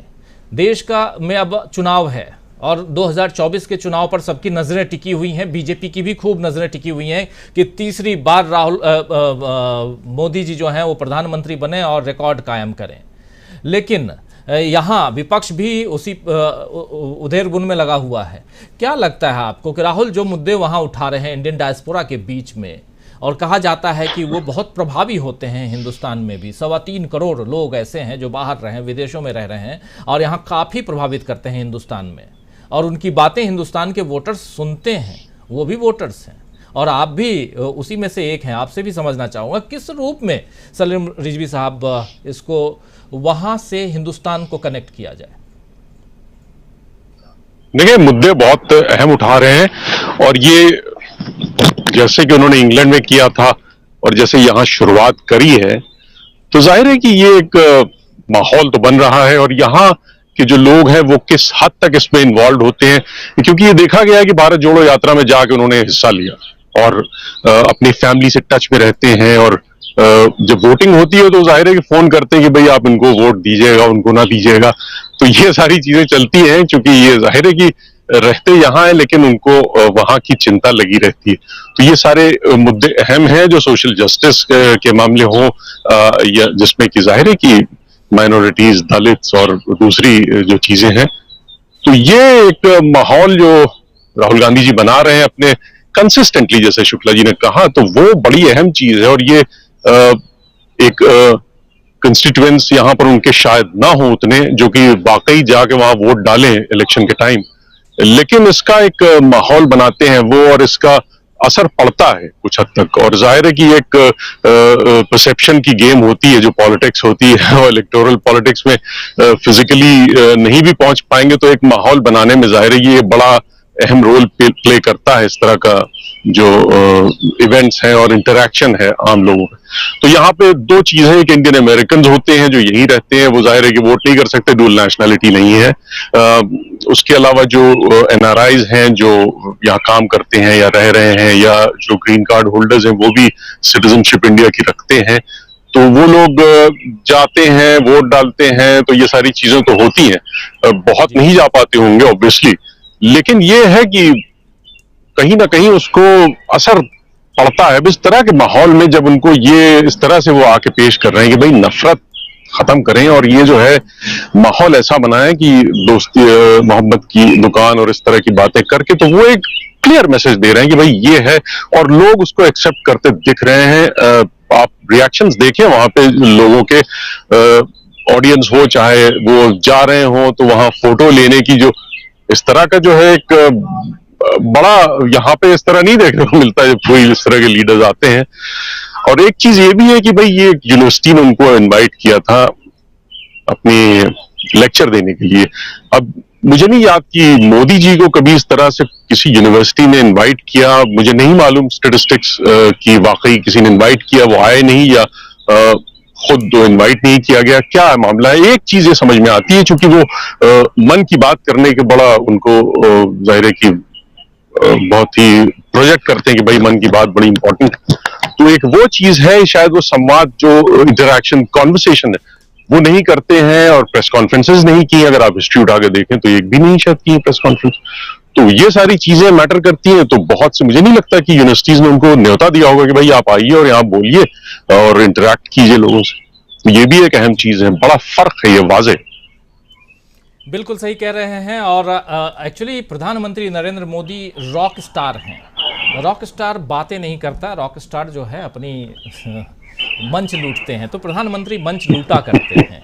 और हमारे साथ जुड़ गए हैं अजय शुक्ला जी, वरिष्ठ पत्रकार। अजय शुक्ला जी, आपका स्वागत करता हूं। एक लंबे अंतराल के बाद अजय जी आप के दर्शन हुए, बहुत धन्यवाद आपको। और एक बार पहले आना चाहता हूं विजय शंकर सिंह जी, आपकी आवाज़ थोड़ी घड़घड़ा रही थी, थोड़ी रुकावट थी उसमें, इसलिए रोका था आपको।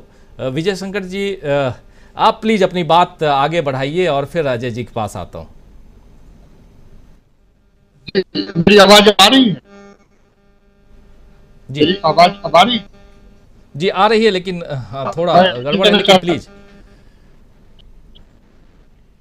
मेरा एक कहना है कि जो रविशंकर प्रसाद जी ने कहा नफरत की दुकान क्यों खोल रहे हैं, उनके साथ प्रधानमंत्री से पूछना चाहिए। नफरत की दुकान तो वहां से खुल रही है, नफरत का होलसेल तो वहां से है। 2014 में सत्ता में आने के बाद चाहे आरक्षकों वाला आंदोलन रहा हो, चाहे मॉब लिंचिंग रहा हो, चाहे दलितों के खिलाफ आंदोलन, दलितों के खिलाफ कुछ बात रही हो, इन सारी चीजों का सारा दारोमदार भारतीय जनता पार्टी की सरकार के कार्यकाल में हुआ है। और सरकार माफी चाहूंगा आपसे, आपकी आवाज़ वो हो रही है, मैं थोड़ा इधर से बोलता हूँ, आपसे बात करें टेलीफोन पे, थोड़ा इंस्ट्रक्शन वो करें तो आपकी आवाज़ क्लियर आएगी। तो बहुत महत्वपूर्ण बात आप यहाँ रख रहे हैं सिंह साहब। एक बार प्लीज़ हमारे यहाँ से, मैं कहता हूँ सिंह साहब से बात कीजिए। अजय जी, आपके पास आना चाहता हूँ। अजय जी, बहुत कुछ अभी पिछले 2 दिनों में हम देख रहे हैं, हालांकि लगातार घटनाक्रम बहुत तेजी से बदलते हुए हमने देखा। कर्नाटक का चुनाव कांग्रेस जीती, बीजेपी हार गई और बुरी तरह हारी। वो हार जो है सीधे तौर पर देखा जाए तो प्रधानमंत्री नरेंद्र मोदी की हार है, क्योंकि उनके नाम पर कर्नाटक का चुनाव बीजेपी लड़ी थी। और उसके बाद फिर आगे बढ़ते हुए हम देख रहे हैं कि राहुल गांधी अचानक अमेरिका पहुंचते हैं, लेकिन अमेरिका पहुंचने से पहले उनके पासपोर्ट में भी थोड़ा सा रुकावट आती है और एनओसी पाते हैं राहुल गांधी। तो बहुत कुछ। सिंह साहब, पिक्चर तो अच्छा दिख रहा है। हाँ जी, सिंह साहब जब अपनी बात रखिए, फिर मैं आता हूँ अजय जी के पास। जी जी प्लीज सिंह साहब। जी जी जी प्लीज, मुझसे कह रहे हैं, अच्छी आवाज आ रही है आपकी, वीडियो भी क्लियर है। हाँ, मेरा ये कहना था कि रविशंकर प्रसाद जी ने जो कहा कि राहुल गांधी विकास के बारे में नफरत की दुकान क्यों खोल रहे हैं, ये सवाल उनको प्रधानमंत्री जी से पूछना चाहिए था। और राहुल गांधी जी ने चाहे ब्रिटेन की यात्रा में या अभी अमेरिका की जो यात्रा चल रही है, तो अभी सलीम जी साहब सब पूरा डिटेल बता रहे थे, जो वहां भी कहा गया है उसमें ऐसी कुछ भी बात नहीं कही है जो नफरत की बात करती हो। सीधे सीधे जा तो मोहब्बत की बात करती है। और जो प्रधानमंत्री को नमूना शब्द कहते हुए जो बात कही गई कि वो सब कुछ जानते हैं, वो प्रधानमंत्री के कहे एक एक वाक्य को ही उसमें रखा गया है। मैं इस समय दूसरी बात कहना चाहता हूं, मैं ये कहना चाहता हूं कि राहुल गांधी से पूरी की पूरी भारतीय जनता पार्टी आज से नहीं, सत्ता में आने के समय से ही बौखलाई हुई है। इन्हें सबसे बड़ा डर यदि किसी से था कांग्रेस में तो गांधी परिवार से था, राहुल गांधी से था। सोनिया गांधी से था या प्रियंका गांधी से था, एक शब्द में कह लीजिए तो गांधी परिवार से था। इसी परिवार को नीचा करने के लिए, इसी परिवार को अप्रासंगिक करने के लिए भारतीय जनता पार्टी ने बहुत लंबा अभियान चलाया था आरएसएस के साथ, जानबूझकर एक पप्पू का अभियान कि वो नॉन सीरियस लीडर है, मैक्सिमम विदेशों में रहते हैं, पार्ट टाइम पॉलिटिशियन है, यही रविशंकर प्रसाद कहा करते थे। और भारत जोड़ो यात्रा के पहले एक छवि न सिर्फ भारतीय जनता पार्टी के लोगों के बीच बल्कि कांग्रेस के लोगों के बीच भी और सामान्य जनता के बीच भी ये बैठ गई थी कि राहुल गांधी एक नॉन सीरियस पॉलिटिशियन है। क्योंकि राहुल गांधी राजनीतिज्ञों की तरह से बात नहीं करते हैं, राजनीतिक नेताओं की तरह से अपनी बात नहीं रखते हैं, एक सामान्य व्यक्ति की तरह से अपनी बात रखते हैं, एक सामान्य नागरिक की तरह अपनी बात रखते हैं। तो ऐसी स्थिति में ये जो उनका बन रहा छवि बनाई जा रही थी जिसमें करोड़ों रुपए खर्चा किए गए, अरबों हो सकता है खर्चा किए गए हों, कई मीडिया संस्थान लगाए गए थे, अभी भी मीडिया संस्थान लगे हुए हैं, कुछ एजेंसियां हायर की गई थी। ये सब चीजें जब कभी कोई शोध करेगा तो अपने आप आएंगी, लेकिन इसमें कोई दो राय नहीं कि छवि जानबूझ कर खराब की जा रही थी, जब उन्हें खतरा इसी से था। और वो दोनों सवाल उठाते थे कि राहुल गांधी नॉन सीरियस हैं, वो कुछ करते नहीं है। अब वो खतरा उल्टा हो गया है। राहुल गांधी ने इन सब चीजों को दरकिनार करके जब भारत जोड़ो यात्रा शुरू की, तो भारत जोड़ो यात्रा के शुरू करने के समय भी बीजेपी तो छोड़ दीजिए, बहुत से कांग्रेसी लोगों को भी लगता था कि शायद ये यात्रा पूरी हो न करें, बीच बीच में छोड़ दें, बीच बीच में कहीं जाएं, वहां से आके फिर ज्वाइन करें। लेकिन 4000 किलोमीटर की यात्रा पैदल, रोजाना 25 किलोमीटर की यात्रा करना, कन्याकुमारी से लेके श्रीनगर तक की यात्रा करना, इसने राहुल गांधी की पूरी छवि बदल दी। उसके बाद आ गया हिमाचल का चुनाव और कर्नाटक का चुनाव। इन दोनों चुनावों में जो मुद्दे उन्होंने उठाए, जनता ने उन मुद्दों को हाथों हाथ लिया। बीजेपी के पास सबसे बड़ी प्रॉब्लम यह है कि उनके पास मुद्दे नहीं है, उनके पास वही घिसे पिटे मुद्दे हैं जो बहुत पुराने मुद्दे हैं, जो धर्म पर आधारित है, हिंदुत्व पर आधारित है, और या इस पर आधारित है, मंदिर पर आधारित है, इस पर आधारित है कि साहब इतिहास में मुगल को हटा देंगे, आज मुगल को हटा रहे हैं। कल ये खबर आई थी कि उन्होंने अंबेडकर को हटा दिया है। आज में अभी हिंदू में एक खबर छपी है, उन्होंने उस चैप्टर को डिलीट कर दिया है जिसमें लिखा गया है कि मौलाना अबुल कलाम आजाद यहाँ के शिक्षा मंत्री थे। आप कैसे इसको बदल सकते हैं? इस तथ्य को कैसे हटा सकते हैं कि मौलाना आजाद यहाँ पर शिक्षा मंत्री नहीं थे? तो जिस स्थिति को लेकर वो चल रहे थे, जिस विभाजनकारी एजेंडे को लेकर चल रहे थे, यह एजेंडा धीरे धीरे अब 2 राज्यों में फेल हो गया, एक हिमाचल में और एक कर्नाटक में। निश्चित रूप से आगे आने वाले चुनाव जो तेलंगाना, छत्तीसगढ़ और मध्य प्रदेश और राजस्थान में होंगे, यहां पर ये उनका एजेंडा कितना चलता है ये वक्त बताएगा। लेकिन अभी उनको भी डर है कि उनके पास अब उनके तर्कश में कुछ भी नहीं है सिवाय इसके कि वह कुछ सांप्रदायिक बातें करें, वह कुछ विभाजनकारी एजेंडा करें और कुछ इस तरह की बातें करें कि विदेशों में अपमान किया गया है। सारे मंत्री ये बताते हैं कि उन्होंने विदेश में भारत का अपमान किया है, अमेरिका में भारत का अपमान किया है, लेकिन ये नहीं बताते हैं कि राहुल गांधी के किस वाक्य से भारत का अपमान होता है। राहुल गांधी ने ऐसा क्या कह दिया कि अपमान हो गया है? लंदन में भी जब उनसे पूछा गया कि आप अपनी अंदरूनी स्थिति के बारे में, उन्होंने साफ साफ कहा कि हमारी प्रॉब्लम है उससे हम हल करेंगे। अमेरिका में भी उन्होंने यही कहा और कल जो भाषण दिया उन्होंने वो डेमोक्रेसी पर दिया, एक शब्द भी उसमें झूठ नहीं है। पेगासस के बारे में सभी को पता है, सुप्रीम कोर्ट में केस चला, उसमें भी डॉक्यूमेंट्स गए हैं, रिपोर्ट भी कहती है कि राहुल गांधी की जासूसी हुई है। आज तक सरकार ये नहीं बता पाई कि पेगासस खरीदा किसने है। ये उपकरण कोई एक व्यक्ति नहीं खरीद सकता है, सरकारें ही खरीद सकती है, सभी को पता है। आप इस चीज को छुपा रहे हैं और सबसे बड़ी समस्या ये है कि जिस चीज को छुपाना चाहते हैं वही चीज खुल रही है। तो ऐसी स्थिति में पूरी की पूरी भारतीय जनता पार्टी के सामने राहुल गांधी एक बड़ी तगड़ी चुनौती बन के आ गए हैं, क्योंकि जिस तरह की राजनीति की उम्मीद ये राहुल गांधी से कर रहे थे वैसी नहीं हो रही है। राजनीति मुद्दों पर आधारित हो रही है, राजनीति तथ्यों पर आधारित हो रही है और राजनीति विकास के असली मानकों पर आधारित हो रही है। लेकिन भारतीय जनता पार्टी के पास इसका कोई चारा नहीं है, इसका कोई जवाब नहीं है, इसलिए बार बार यही कहते हैं विदेश में गए अपमान किया, विदेश में गए अपमान किया, लेकिन ये नहीं बताएंगे कि अपमान किस बात से हुआ। तो ये बौखलाहट है और ये बौखलाहट अभी और बढ़ेगी जब वो विदेश से अमेरिका से लौट के आएंगे, जब उनके दौरे शुरू होंगे, चुनावी राज्यों में दौरे होंगे। अभी 12 जून को विरोधी दलों की बैठक होने जा रही है। मुझे नहीं पता राहुल गांधी इसमें जाएंगे या नहीं जाएंगे, मल्लिकार्जुन खड़गे जी तो जाएंगे, उनका खबर अखबारों में छपी है। लेकिन अगर ये जाते हैं तो जैसे जैसे ये प्रचार बढ़ेगा, जैसे जैसे उनकी बातें बढ़ेगी, जैसे जैसे वो और ज्यादा एग्रेसिव होंगे, वैसे वैसे बीजेपी और ज्यादा बौखलाएगी। तो कांग्रेस की आक्रामकता बीजेपी को परेशान किए हुए है, इनके पास और कोई चारा नहीं है कि बेचारे करें तो क्या करें। जी बिल्कुल बिल्कुल, मुद्दों पर आधारित राजनीति राहुल गांधी कर रहे हैं और यहाँ मुद्दा विहीन दिखाई दे रही है बीजेपी। क्या ऐसा माना जाए अजय शुक्ला जी, जब राहुल गांधी पहुंचे हैं अमेरिका और वहां से भी वो मुद्दों की बात कर रहे हैं, लेकिन यहाँ राहुल देश का अपमान कर रहे हैं, इसके अलावा और कुछ भी नहीं है, किस रूप में इसको देखा जाए? अभी विजय जी जो बात बता रहे थे, मैं उस बात से बड़ा इत्तेफाक रखते हुए आगे कहता हूं कि जिस तरीके से पेगासस से जासूसी कराई गई, सारी रिपोर्ट्स में है चीजें, मैं अपने कनपुरिया अंदाज में कहता हूं कि जासूसी करा के क्या उखाड़ लिया। कुल मिला के स्थिति ये है कि आपने जासूसी कर ली, इतनी जासूसी के बाद भी राहुल गांधी का आप कुछ कमी नहीं निकाल सके, क्योंकि कमी निकाल पाते तो आप छोड़ते नहीं। तो आप इससे समझ सकते हैं, आप छोटी छोटी हरकतें करके, तो जब आपके पास कुछ नहीं बचता है तो इस तरह की हरकतें की जाती हैं। आप ट्रोल करेंगे, छोटी छोटी फोटो को इस तरह से बनाएंगे, उसे कोशिश करेंगे कि कैसे निगेटिव रूप दिया जाए। अरे सुनिए भाई, आपको सुनना असल में आता ही नहीं है।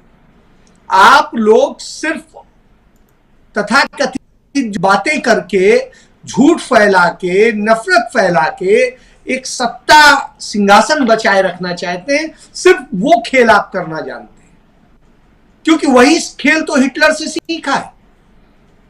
मैंने आज कहीं एक कहानी पढ़ी कि हिटलर को एक बार मन में आया कि हम ये देख के आए कि लोग हमारे बारे में क्या सोचते हैं। तो एक सिनेमा घर में वो बर्लिन में गया, अपना वेश बदल के, वहां जाके वो जो है बैठ गया। तो जब हिटलर की फोटो आई तो सारे लोग खड़े हो गए और जय जयकार करने लगे। भाई हिटलर तो हिटलर था, वो क्यों खड़ा होता? वो नहीं खड़ा हुआ। थोड़ी देर में उसके बगल में जो व्यक्ति था खड़ा, बिल्कुल जय जयकार कर रहा था, उसने धीरे से उसकी पीठ पे, कंधे पे वो थपकी मारी और कहा कि हमें खड़े हो जाओ, नहीं तो वो जो है, अब शब्द नहीं यूज करूंगा, कि वो तुम्हें परेशानी में पड़ जाओगे, इतना वो कमीना आदमी। तो आप समझ गए। और उसके बाद फिर वो जय जयकार करने लगा। तो कमोबेश यही हालत है कि आप डरा करके, लोगों से ये करके, नफरत फैला के जय जयकार करा लीजिए, आप बुलवा लीजिए। अरे भाई, ईश्वर की पूजा दिल से होती है। यदि मैं राम को मानता हूं तो मैं राम की जय बोलूंगा, नहीं मानता हूं तो आपके डर के कारण हो सकता है मैं एक बार बोल दूं, लेकिन वास्तविकता में तो नहीं बोल रहा हूं। तो आप लोगों में प्रेम पैदा कीजिए। जब प्यार पैदा होगा तो वो सब कुछ होगा जो आप चाहते हैं। लेकिन जब आप नफरत के बूते, धमकी के बूते, डरा कर धमका कर ये करना चाहेंगे, जासूसी करा करना चाहेंगे, तो नहीं होता है। तो ये बहुत सारी चीजें हैं। इन सब चीजों को लेकर के एक चीज है कि राहुल गांधी, जिस तरह से मुझे लगता है, शायद रिजवी साहब बता रहे थे कि निश्चित रूप से मैं इस डाटा को पूरा सर्च कर चुका हूं। इस पे मैंने करा कि क्या प्रधानमंत्री को हमारे किसी यूनिवर्सिटी ने बुलाया, तो हमारी जानकारी में है कि आज तक किसी यूनिवर्सिटी ने उन्हें इनवाइट ही नहीं किया। क्यों भाई? इनवाइट तो उसे किया जाता है ना जो जिसके अंदर ज्ञान होगा, जो कुछ बोल सकेगा, बता सकेगा, कुछ चीजें आएंगी। आप उसमें ट्रोल करते रहिए, लेकिन वास्तविकता चीजें उनमें शब्द को आप तोड़ मरोड़ लीजिए। तो ये सारी चीजें सामने हैं। इससे आप समझ सकते हैं कि डरे हुए लोग वास्तव में इस तरह के हमले करते हैं। तो वो लोगों को सोचते हैं हमने डरा लिया, लोग तो बेचारे इसलिए हैं क्योंकि वो शासित हैं, लेकिन वास्तव में वो डरे नहीं हैं, वो सही मौके की तलाश कर रहे हैं। कर्नाटक में सही मौका मिला, उन्होंने बदल दिया। हिमाचल में मौका मिला, बदल दिया। तमाम और जगह जहां जहां पर जिस जगह उन्होंने देखा कि मौका मिल रहा है, इनकी बजाय दूसरा ऑप्शन है, तो उन्होंने वो दूसरा ऑप्शन चुना। तो यह स्थिति है। इसलिए राहुल गांधी के लिए जिस तरह से विजय जी ने बताया, हजारों करोड़ रुपया खर्च करके जिस तरह उन्हें पप्पू बनाने की कोशिश की गई, आज पूरी दुनिया ने देख लिया कि वो कितना काबिल है। और जो लोग नहीं जानते थे, मैं तो चलिए जानता था, आप भी जानते थे, बहुत सारे लोग जानते थे कि वो बहुत ज्यादा पढ़े हैं, बहुत ज्यादा ज्ञान है, सब कुछ है। मैं तो जब पहली बार उनसे मिला था 2009 में, 2008 में उनका इंटरव्यू किया था, तभी मैंने समझ लिया था कि आदमी कितना काबिल है और कितनी इसकी हम्बल सोच है। उस आदमी ने उस दिन कहा था, मुझे याद है, यूथ प्रोजेक्ट उन्होंने लॉन्च किया था और पंजाब से ही लॉन्च किया था। जो प्रशांत जी को याद होगा कि जो यूथ का प्रोजेक्ट किया था, तो वो प्रोजेक्ट जब किया था तो यहीं आए थे। उनके साथ मैंने अमृतसर तक यात्रा की, इस दौरान उनका इंटरव्यू किया और अमर उजाला में था उन दिनों।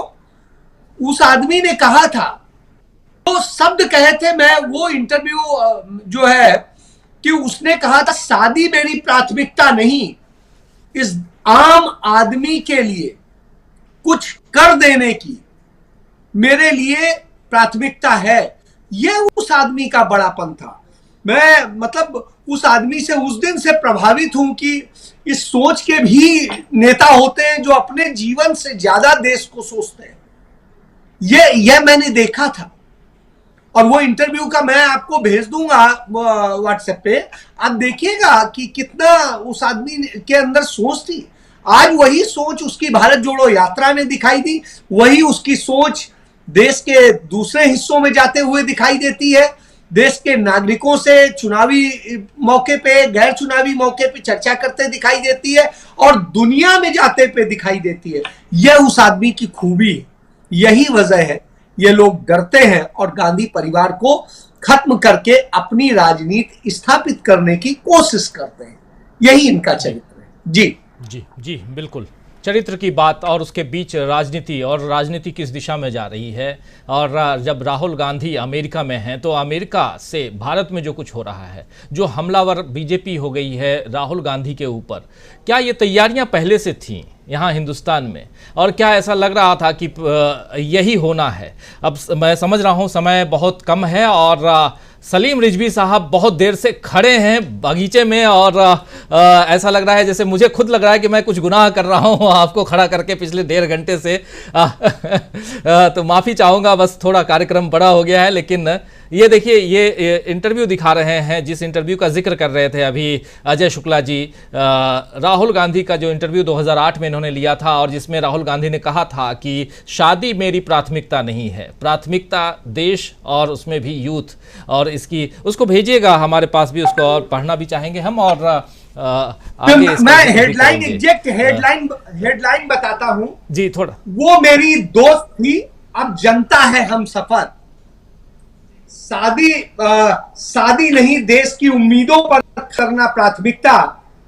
तो खेती के लिए किसानों को नहीं मिलती पर्याप्त बिजली और सुविधाएं, ये चिंता थी उस समय भी उस शख्स की। जी 15 साल पहले की आप बात कर रहे हैं, 15 साल बाद भी राहुल गांधी जस की तस वही हैं और देश की चिंता करते हुए। और जब बात लोकतंत्र की करते हैं, और जो बात राहुल गांधी ने कही थी कैम्ब्रिज विश्वविद्यालय में छात्रों के बीच चर्चा में, वही बात तो राहुल गांधी यहाँ साबित करके पहुंच गए हैं अमेरिका। फटाफट जरा आना चाहता हूं पहले प्रोफेसर अखिल स्वामी जी, अब क्लोजिंग की तरफ बढ़ें और जल्दी जल्दी आप लोगों को भी समेटने की कोशिश करते हैं। क्या राहुल गांधी जो कह रहे हैं साबित करके ही तो गए हैं प्रोफेसर अखिल स्वामी जी? इसमें यहाँ क्यों बुराई, इतना हाई तौबा क्यों यहाँ पे?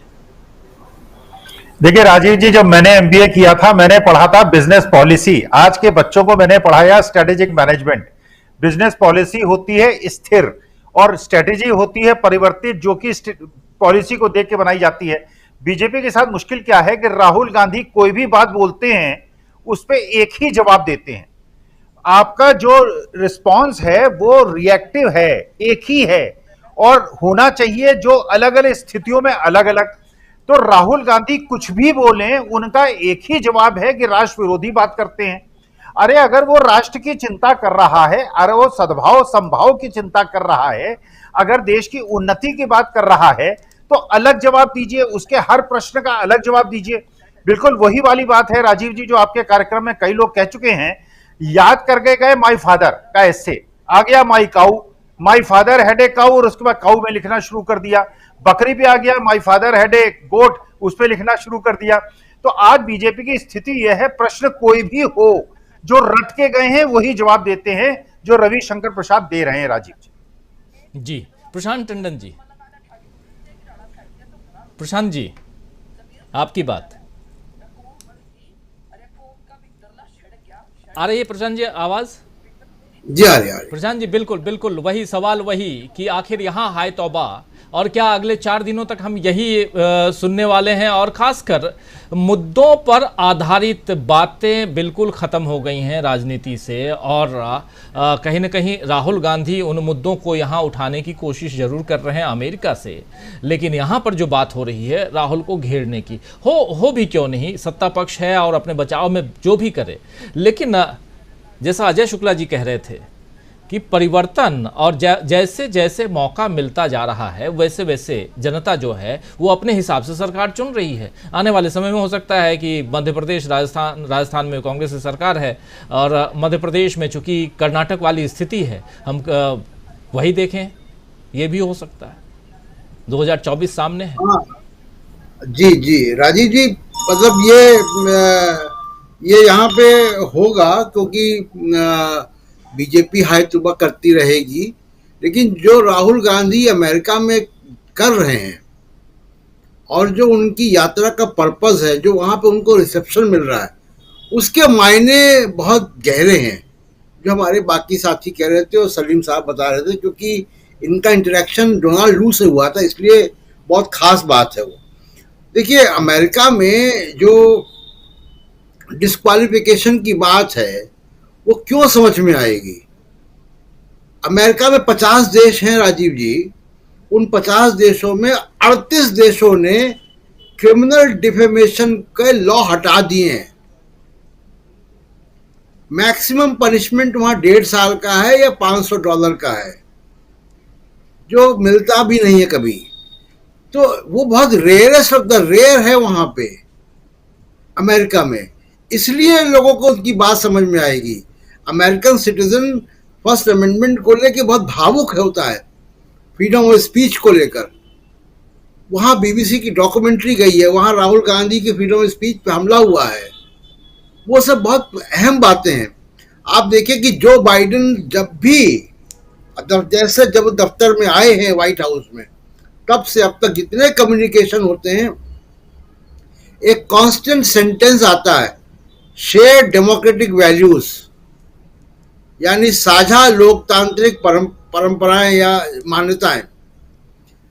वो बहुत फोकस है उनका, और ये भारत में बहुत सारे विश्लेषकों की और पत्रकारों की बड़ी गलतफहमी है कि भारत एक बड़ा बाजार है, अमेरिका को हथियार बेचने हैं, जो चाहे सो कर लेंगे। ये बिल्कुल भी नहीं है। अमेरिका एक डेमोक्रेटिक कंट्री है, और उस डेमोक्रेटिक कंट्री का उनका उसूल है कुछ। उनके उसूल इंगेजमेंट के ये होते हैं कि उनके यहाँ press, media, civil society, senate कमेटियां, कांग्रेस, ये बड़ी रोल प्ले करते हैं वहाँ की सरकार के ऊपर। वो बिल्कुल भी ऐसा नहीं है कि वहाँ का जो प्रेसिडेंट है वो कहीं संग्रहालय से कुछ भी उठा के खड़ा कर देगा, वहाँ ये चलता नहीं है। तो इसलिए अमेरिका एक डेमोक्रेटिक कंट्री, वहाँ इंस्टीट्यूशन बहुत स्ट्रांग है, और इसलिए राहुल गांधी की यात्रा को, राहुल गांधी की बात को समझेंगे वो। दूसरी बात की देखिए, आप अमेरिका के पॉइंट ऑफ व्यू से समझिए। अमेरिका, जो मैं बात पहले कह रहा था और मेरी लाइन कट गई थी, कि अमेरिका को भारत से एंगेज करना है। वो कोई जो बाइडेन, नरेंद्र मोदी कोई भाई भाई नहीं है, चाचा ताऊ के बेटे नहीं हैं। दो अलग सॉवरेन कंट्रीज हैं। एक कंट्री को दूसरे कंट्री से एंगेज करना है, और बड़े मल्टीपल लेवल पे होता है। जुडिशरी के लेवल पे होता है, पार्लियामेंट्री एक्सचेंजेस होते हैं, पत्रकारों के एक्सचेंजेस होते हैं, तमाम मल्टीपल लेवल पे होता है। ब्यूरोक्रेटिक इंगेजमेंट्स होते हैं, डिप्लोमेटिक इंगेजमेंट्स होते हैं। अमेरिका एज ए नेशन अगर भारत के पॉलिटिकल सिस्टम से इंगेज करना चाहता है तो वो नरेंद्र मोदी के अलावा भी और लोगों से करेगा। इस वक्त उसके पास दूसरा विकल्प राहुल गांधी है।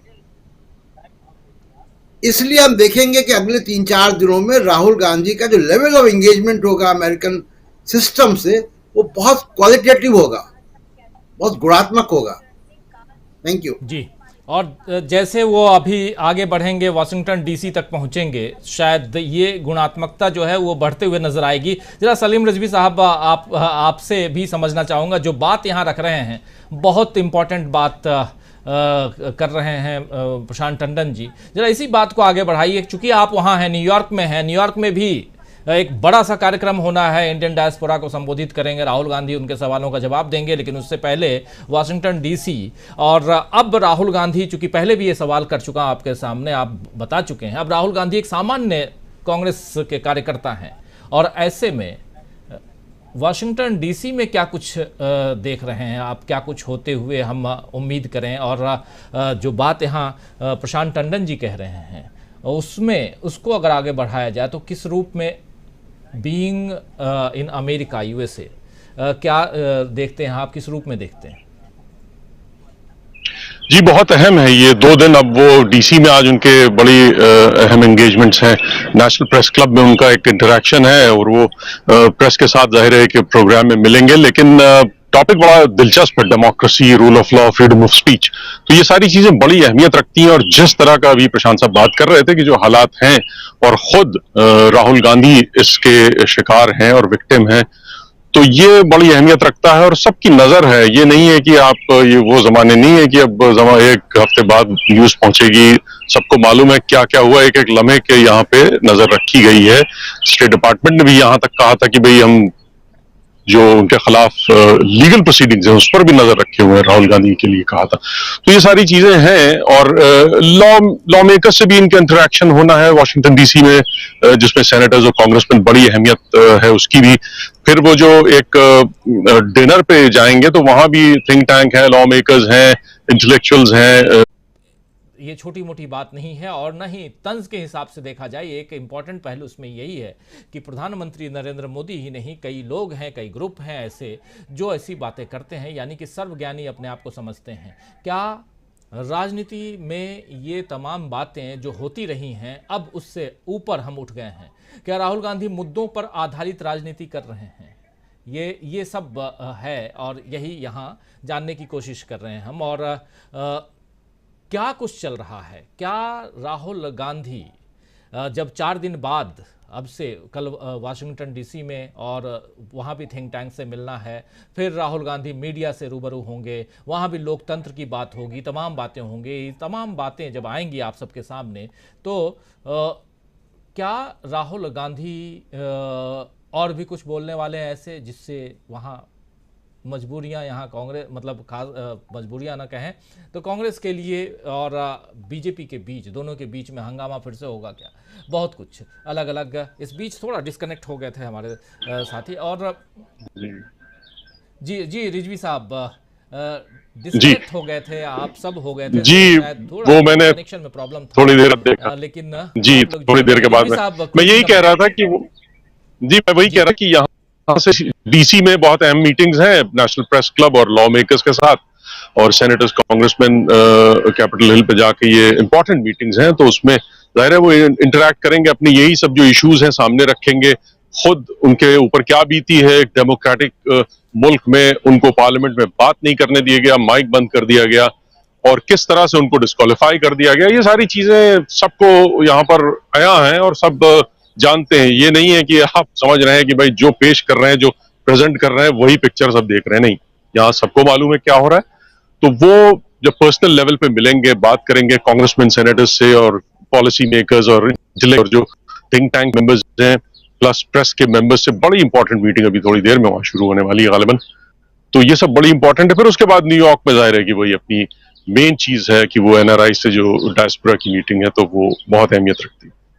जी, बहुत बहुत शुक्रिया आपको, बहुत शुक्रिया, बहुत धन्यवाद। और बहुत सारी जानकारी आपने यहाँ हम सबको मुहैया कराई। आना चाहता हूँ जल्दी अब क्लोजिंग कमेंट के लिए डॉक्टर प्रकाश हिंदुस्तानी जी, किस रूप में बहुत कुछ हो चुका है और आज के दिन की शुरुआत हो चुकी है। हम तो यहाँ शाम का वक्त है और 9 बजने को है, 8:45 की तरफ बढ़ रहे हैं, लेकिन उधर आज का दिन और उसमें राहुल गांधी वाशिंगटन डीसी की तरफ, और इधर कल सुबह जब हम जगेंगे तो फिर शायद वही होगा कि देश का अपमान, यही देखेंगे।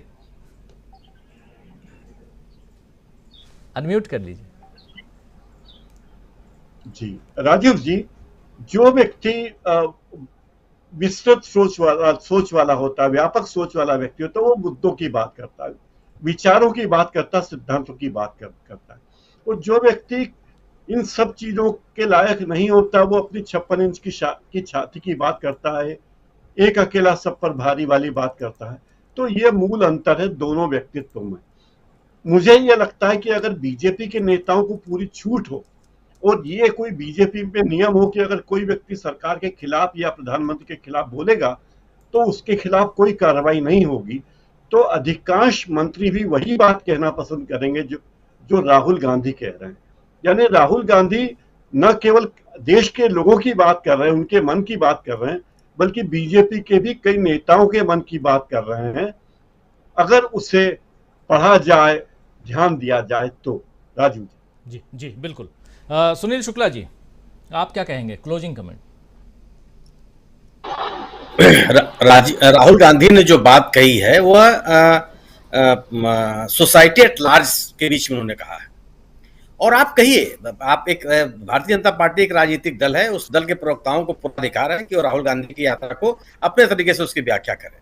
सवाल है कि जो बात आप कह रहे हैं जनता सुन रही है, स्वीकार कर रही है। राहुल गांधी ने केवल मुद्दों की बात की, इस देश में जो कुछ भी हो रहा है उसकी बात की। अमेरिकी नागरिक हो, चाहे पश्चिमी यूरोप के लोग हों, चाहे अन्य जो लोकतांत्रिक देश है दुनिया के, वो एक नागरिक के तौर पर भी इन मूल्यों के प्रति उनकी एक आस्था होती है। वह केवल सरकारी तौर पर चीजों को नहीं जानना चाहते, उनकी खुद की भी इच्छा होती है उस चीजों को जानने की और उसमें सहभागिता करने की। अगर किसी देश विशेष में किसी लोकतांत्रिक मूल्यों संस्थाओं के ऊपर हमले हो रहे हैं तो लोग उसका प्रतिकार करते हैं, उस देश से आने वाले नेताओं के खिलाफ वो खड़े होते हैं, प्रदर्शन करते हैं, अपनी आवाज बुलंद करते हैं, और वहां की सरकार इस बात की इजाजत भी देती है। महत्वपूर्ण इस बात यह है कि राहुल गांधी ने जो मुद्दे उठाए हैं, आप भले कहिए कि उन्होंने देश का अपमान, आपने तो कहा लंदन में कि देश का अपमान कर दिया राहुल गांधी ने, क्या इस देश के लोगों ने इसको स्वीकार कर लिया, ये मान लिया कि राहुल गांधी ने उसका अपमान किया था? क्या राहुल गांधी की बातों को सुनने वालों की संख्या लगातार बढ़ती नहीं जा रही है? राहुल गांधी द्वारा कही गई बातों पर विश्वास करने वाले लोगों की तादाद बढ़ती नहीं चली जा रही है? क्या अगर देश के सत्तारूढ़ दल के द्वारा अगर किसी पार्टी के नेता को यह कहा जाए कि वह देश के खिलाफ, देश की संप्रभुता के खिलाफ, देश की अस्मिता के खिलाफ कोई बात कर रहे हैं, तो क्या दुनिया के ये जो अकादमिक संस्थान है, प्रतिष्ठित संस्थान है, वो ऐसे नेता को अपने यहाँ आमंत्रित करेंगे? क्या ये उनके कार्य करने की शैली है?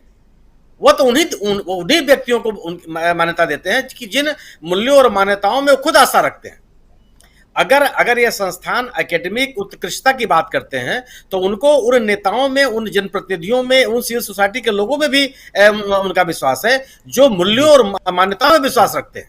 उनसे हटकर रहने वाले लोगों के प्रति संस्थाओं में कोई विश्वास नहीं होता। आप कहीं कोई आपको आमंत्रित नहीं करेगा बात करने के लिए। गोया कि जो भारत के सत्तारूढ़ दल राहुल गांधी या विपक्षी दलों के बारे में बात कर रहा है, उसको लोग स्वीकार नहीं कर रहे हैं। उसको वह समाज स्वीकार करने के लिए तैयार नहीं है जो समाज जनमत को प्रभावित करता है। और अगर इतनी बड़ी तादाद में एक अमेरिका में भारतीय नागरिक या भारत यूएस में रहने वाले भारतीय नागरिक या अप्रवासी भारतीय सुनने के लिए अगर इकट्ठे हो रहे हैं, गोया कि राहुल गांधी की बातों में तर्क है, राहुल गांधी के उठाए जा रहे मुद्दों के प्रति लोग गंभीर हैं। इसलिए सरकार द्वारा भले ही उनको खारिज करने या विश्वसनीय बनाने की कोशिश की जाए, आम व्यक्ति इसको स्वीकार करने के लिए तैयार नहीं है। जी जी जी, बिल्कुल बिल्कुल, आम व्यक्ति स्वीकार करने के लिए तैयार नहीं है। लेकिन अभी गहमा गहमी है, राहुल गांधी बोलेंगे और यहाँ बवाल मचेगा, ये माना जाए। विजय शंकर सिंह जी। आप बिल्कुल आप सही कह रहे हैं, मैं आपकी बात से सहमत हूं कि राहुल गांधी वहां जो भी बोलेंगे उसका यहाँ बवाल मचेगा और उसका कुछ अलग अलग अर्थ निकाले जाएंगे। जब राहुल गांधी ये कहते हैं कि देश में लोकतंत्र की स्थिति नाजुक है, लोकतांत्रिक मूल्य को जानबूझ के ध्वस्त किया जा रहा है, तो क्या दुनिया को लोग नहीं जानते कि यहाँ पर राज्यसभा का सदन म्यूट करके किसान कानून पास किया गया था? तो लाइव है, लाइव पूरी दुनिया देखती है, ऐसा नहीं क्यों हम ही आप देख रहे हैं। लेकिन साहब अमेरिका में बैठे इसको देख सकते हैं, अगर देखना चाहें तो संसद की पूरी कार्रवाई देख सकते हैं, तो क्या वहां और लोग नहीं देख रहे होंगे? दूसरे अमेरिकन थिंक टैंक जो पूरी दुनिया भर के राज्यों की गतिविधियों पर निगाह रखता है, क्या यहाँ की गतिविधियों से बिल्कुल गाफिल होगा? वो भी पता कर रहा होगा। मेरी बात सिर्फ ये कहना है मुझे कि अगर राहुल गांधी विदेश में जाके देश का अपमान कर रहे हैं तो सरकार उसे स्पष्ट रूप से बताए कि इस बयान से देश का अपमान हुआ है। लेकिन सरकार के पास ऐसा कुछ भी बताने के लिए नहीं है। एक बात मैं कहूं सिर्फ एक वाक्य में, ब्रांड मोदी जिसके भरोसे भारतीय जनता पार्टी पिछले 9 सालों से बिल्कुल इस उद्देश्य में है कि हम इसी से हर चुनाव जीतेंगे और इसी से चुनाव जीतते रहेंगे, तो मोदी जी खुलेआम कहते हैं कि आप जब बटन दबाइए तो मोदी को देखो, न पार्टी को देखो न उसको देखो। ये ब्रांड मोदी आज खतरे में आ गया है और इस खतरे को बचाने के लिए आज वो बौखला गए और बौखलाहट में आदमी अनाप शनाप बोलता है, वही वो बोल रहे हैं। उनकी बौखलाहट अभी और बढ़ेगी, थोड़ा और वक्त गुजरने दीजिए। जी जी, क्या अजय शुक्ला जी, क्लोजिंग आपसे, क्या ये बौखलाहट और बढ़ेगी और ब्रांड मोदी के ऊपर ब्रांड राहुल गांधी अब हावी होता हुआ दिखाई दे रहा है? देखिए, ब्रांड राहुल की तुलना किसी और से है ही नहीं, क्योंकि बाकी तो बनाई हुई चीजें हैं, वो नेचुरल चीज है, उसको ज्ञान देने के लिए किसी सर्टिफिकेट की जरूरत नहीं है। वो जिन यूनिवर्सिटीज से पढ़ा है, उन यूनिवर्सिटी में पढ़ना जाना अपने आप में प्राइड की बात होती है। वो जिन जिन यूनिवर्सिटीज में लेक्चर देते हैं, उन यूनिवर्सिटीज में इनवाइट किया जाना ही अपने आप में सम्मान होता है, क्योंकि वहां कोई ऐरे गहरे लोग तो पढ़ते नहीं। तो साहब यहां पर क्या है, यहां पर जो लोग हैं, जो ब्रांड बना है, वो व्हाट्सएप यूनिवर्सिटी से है, सोशल मीडिया से, तो दोनों का अंतर बहुत बड़ा है। इसलिए ब्रांड राहुल है, उसकी तुलना किसी और से नहीं की जा सकती। और वो ऐसा ब्रांड है जो आज से नहीं है, वो गांधी साथ में लगा के आया है। वो गांधी जो हिंदुस्तान की आजादी के पहले भी था, हिंदुस्तान की आजादी के बाद भी है और रहेगा। जब तक हिंदुस्तान रहेगा, गांधी रहेगा। तो आप इससे समझ सकते हैं गांधी गांधी है। वो उस नेहरू के परिवार का खून है, वो इंदिरा के खून है, वो राजीव का खून है, जिन्होंने त्यागा है इस देश के लिए, अपना सब कुछ त्यागा है। हिंदुस्तान के अंदर यदि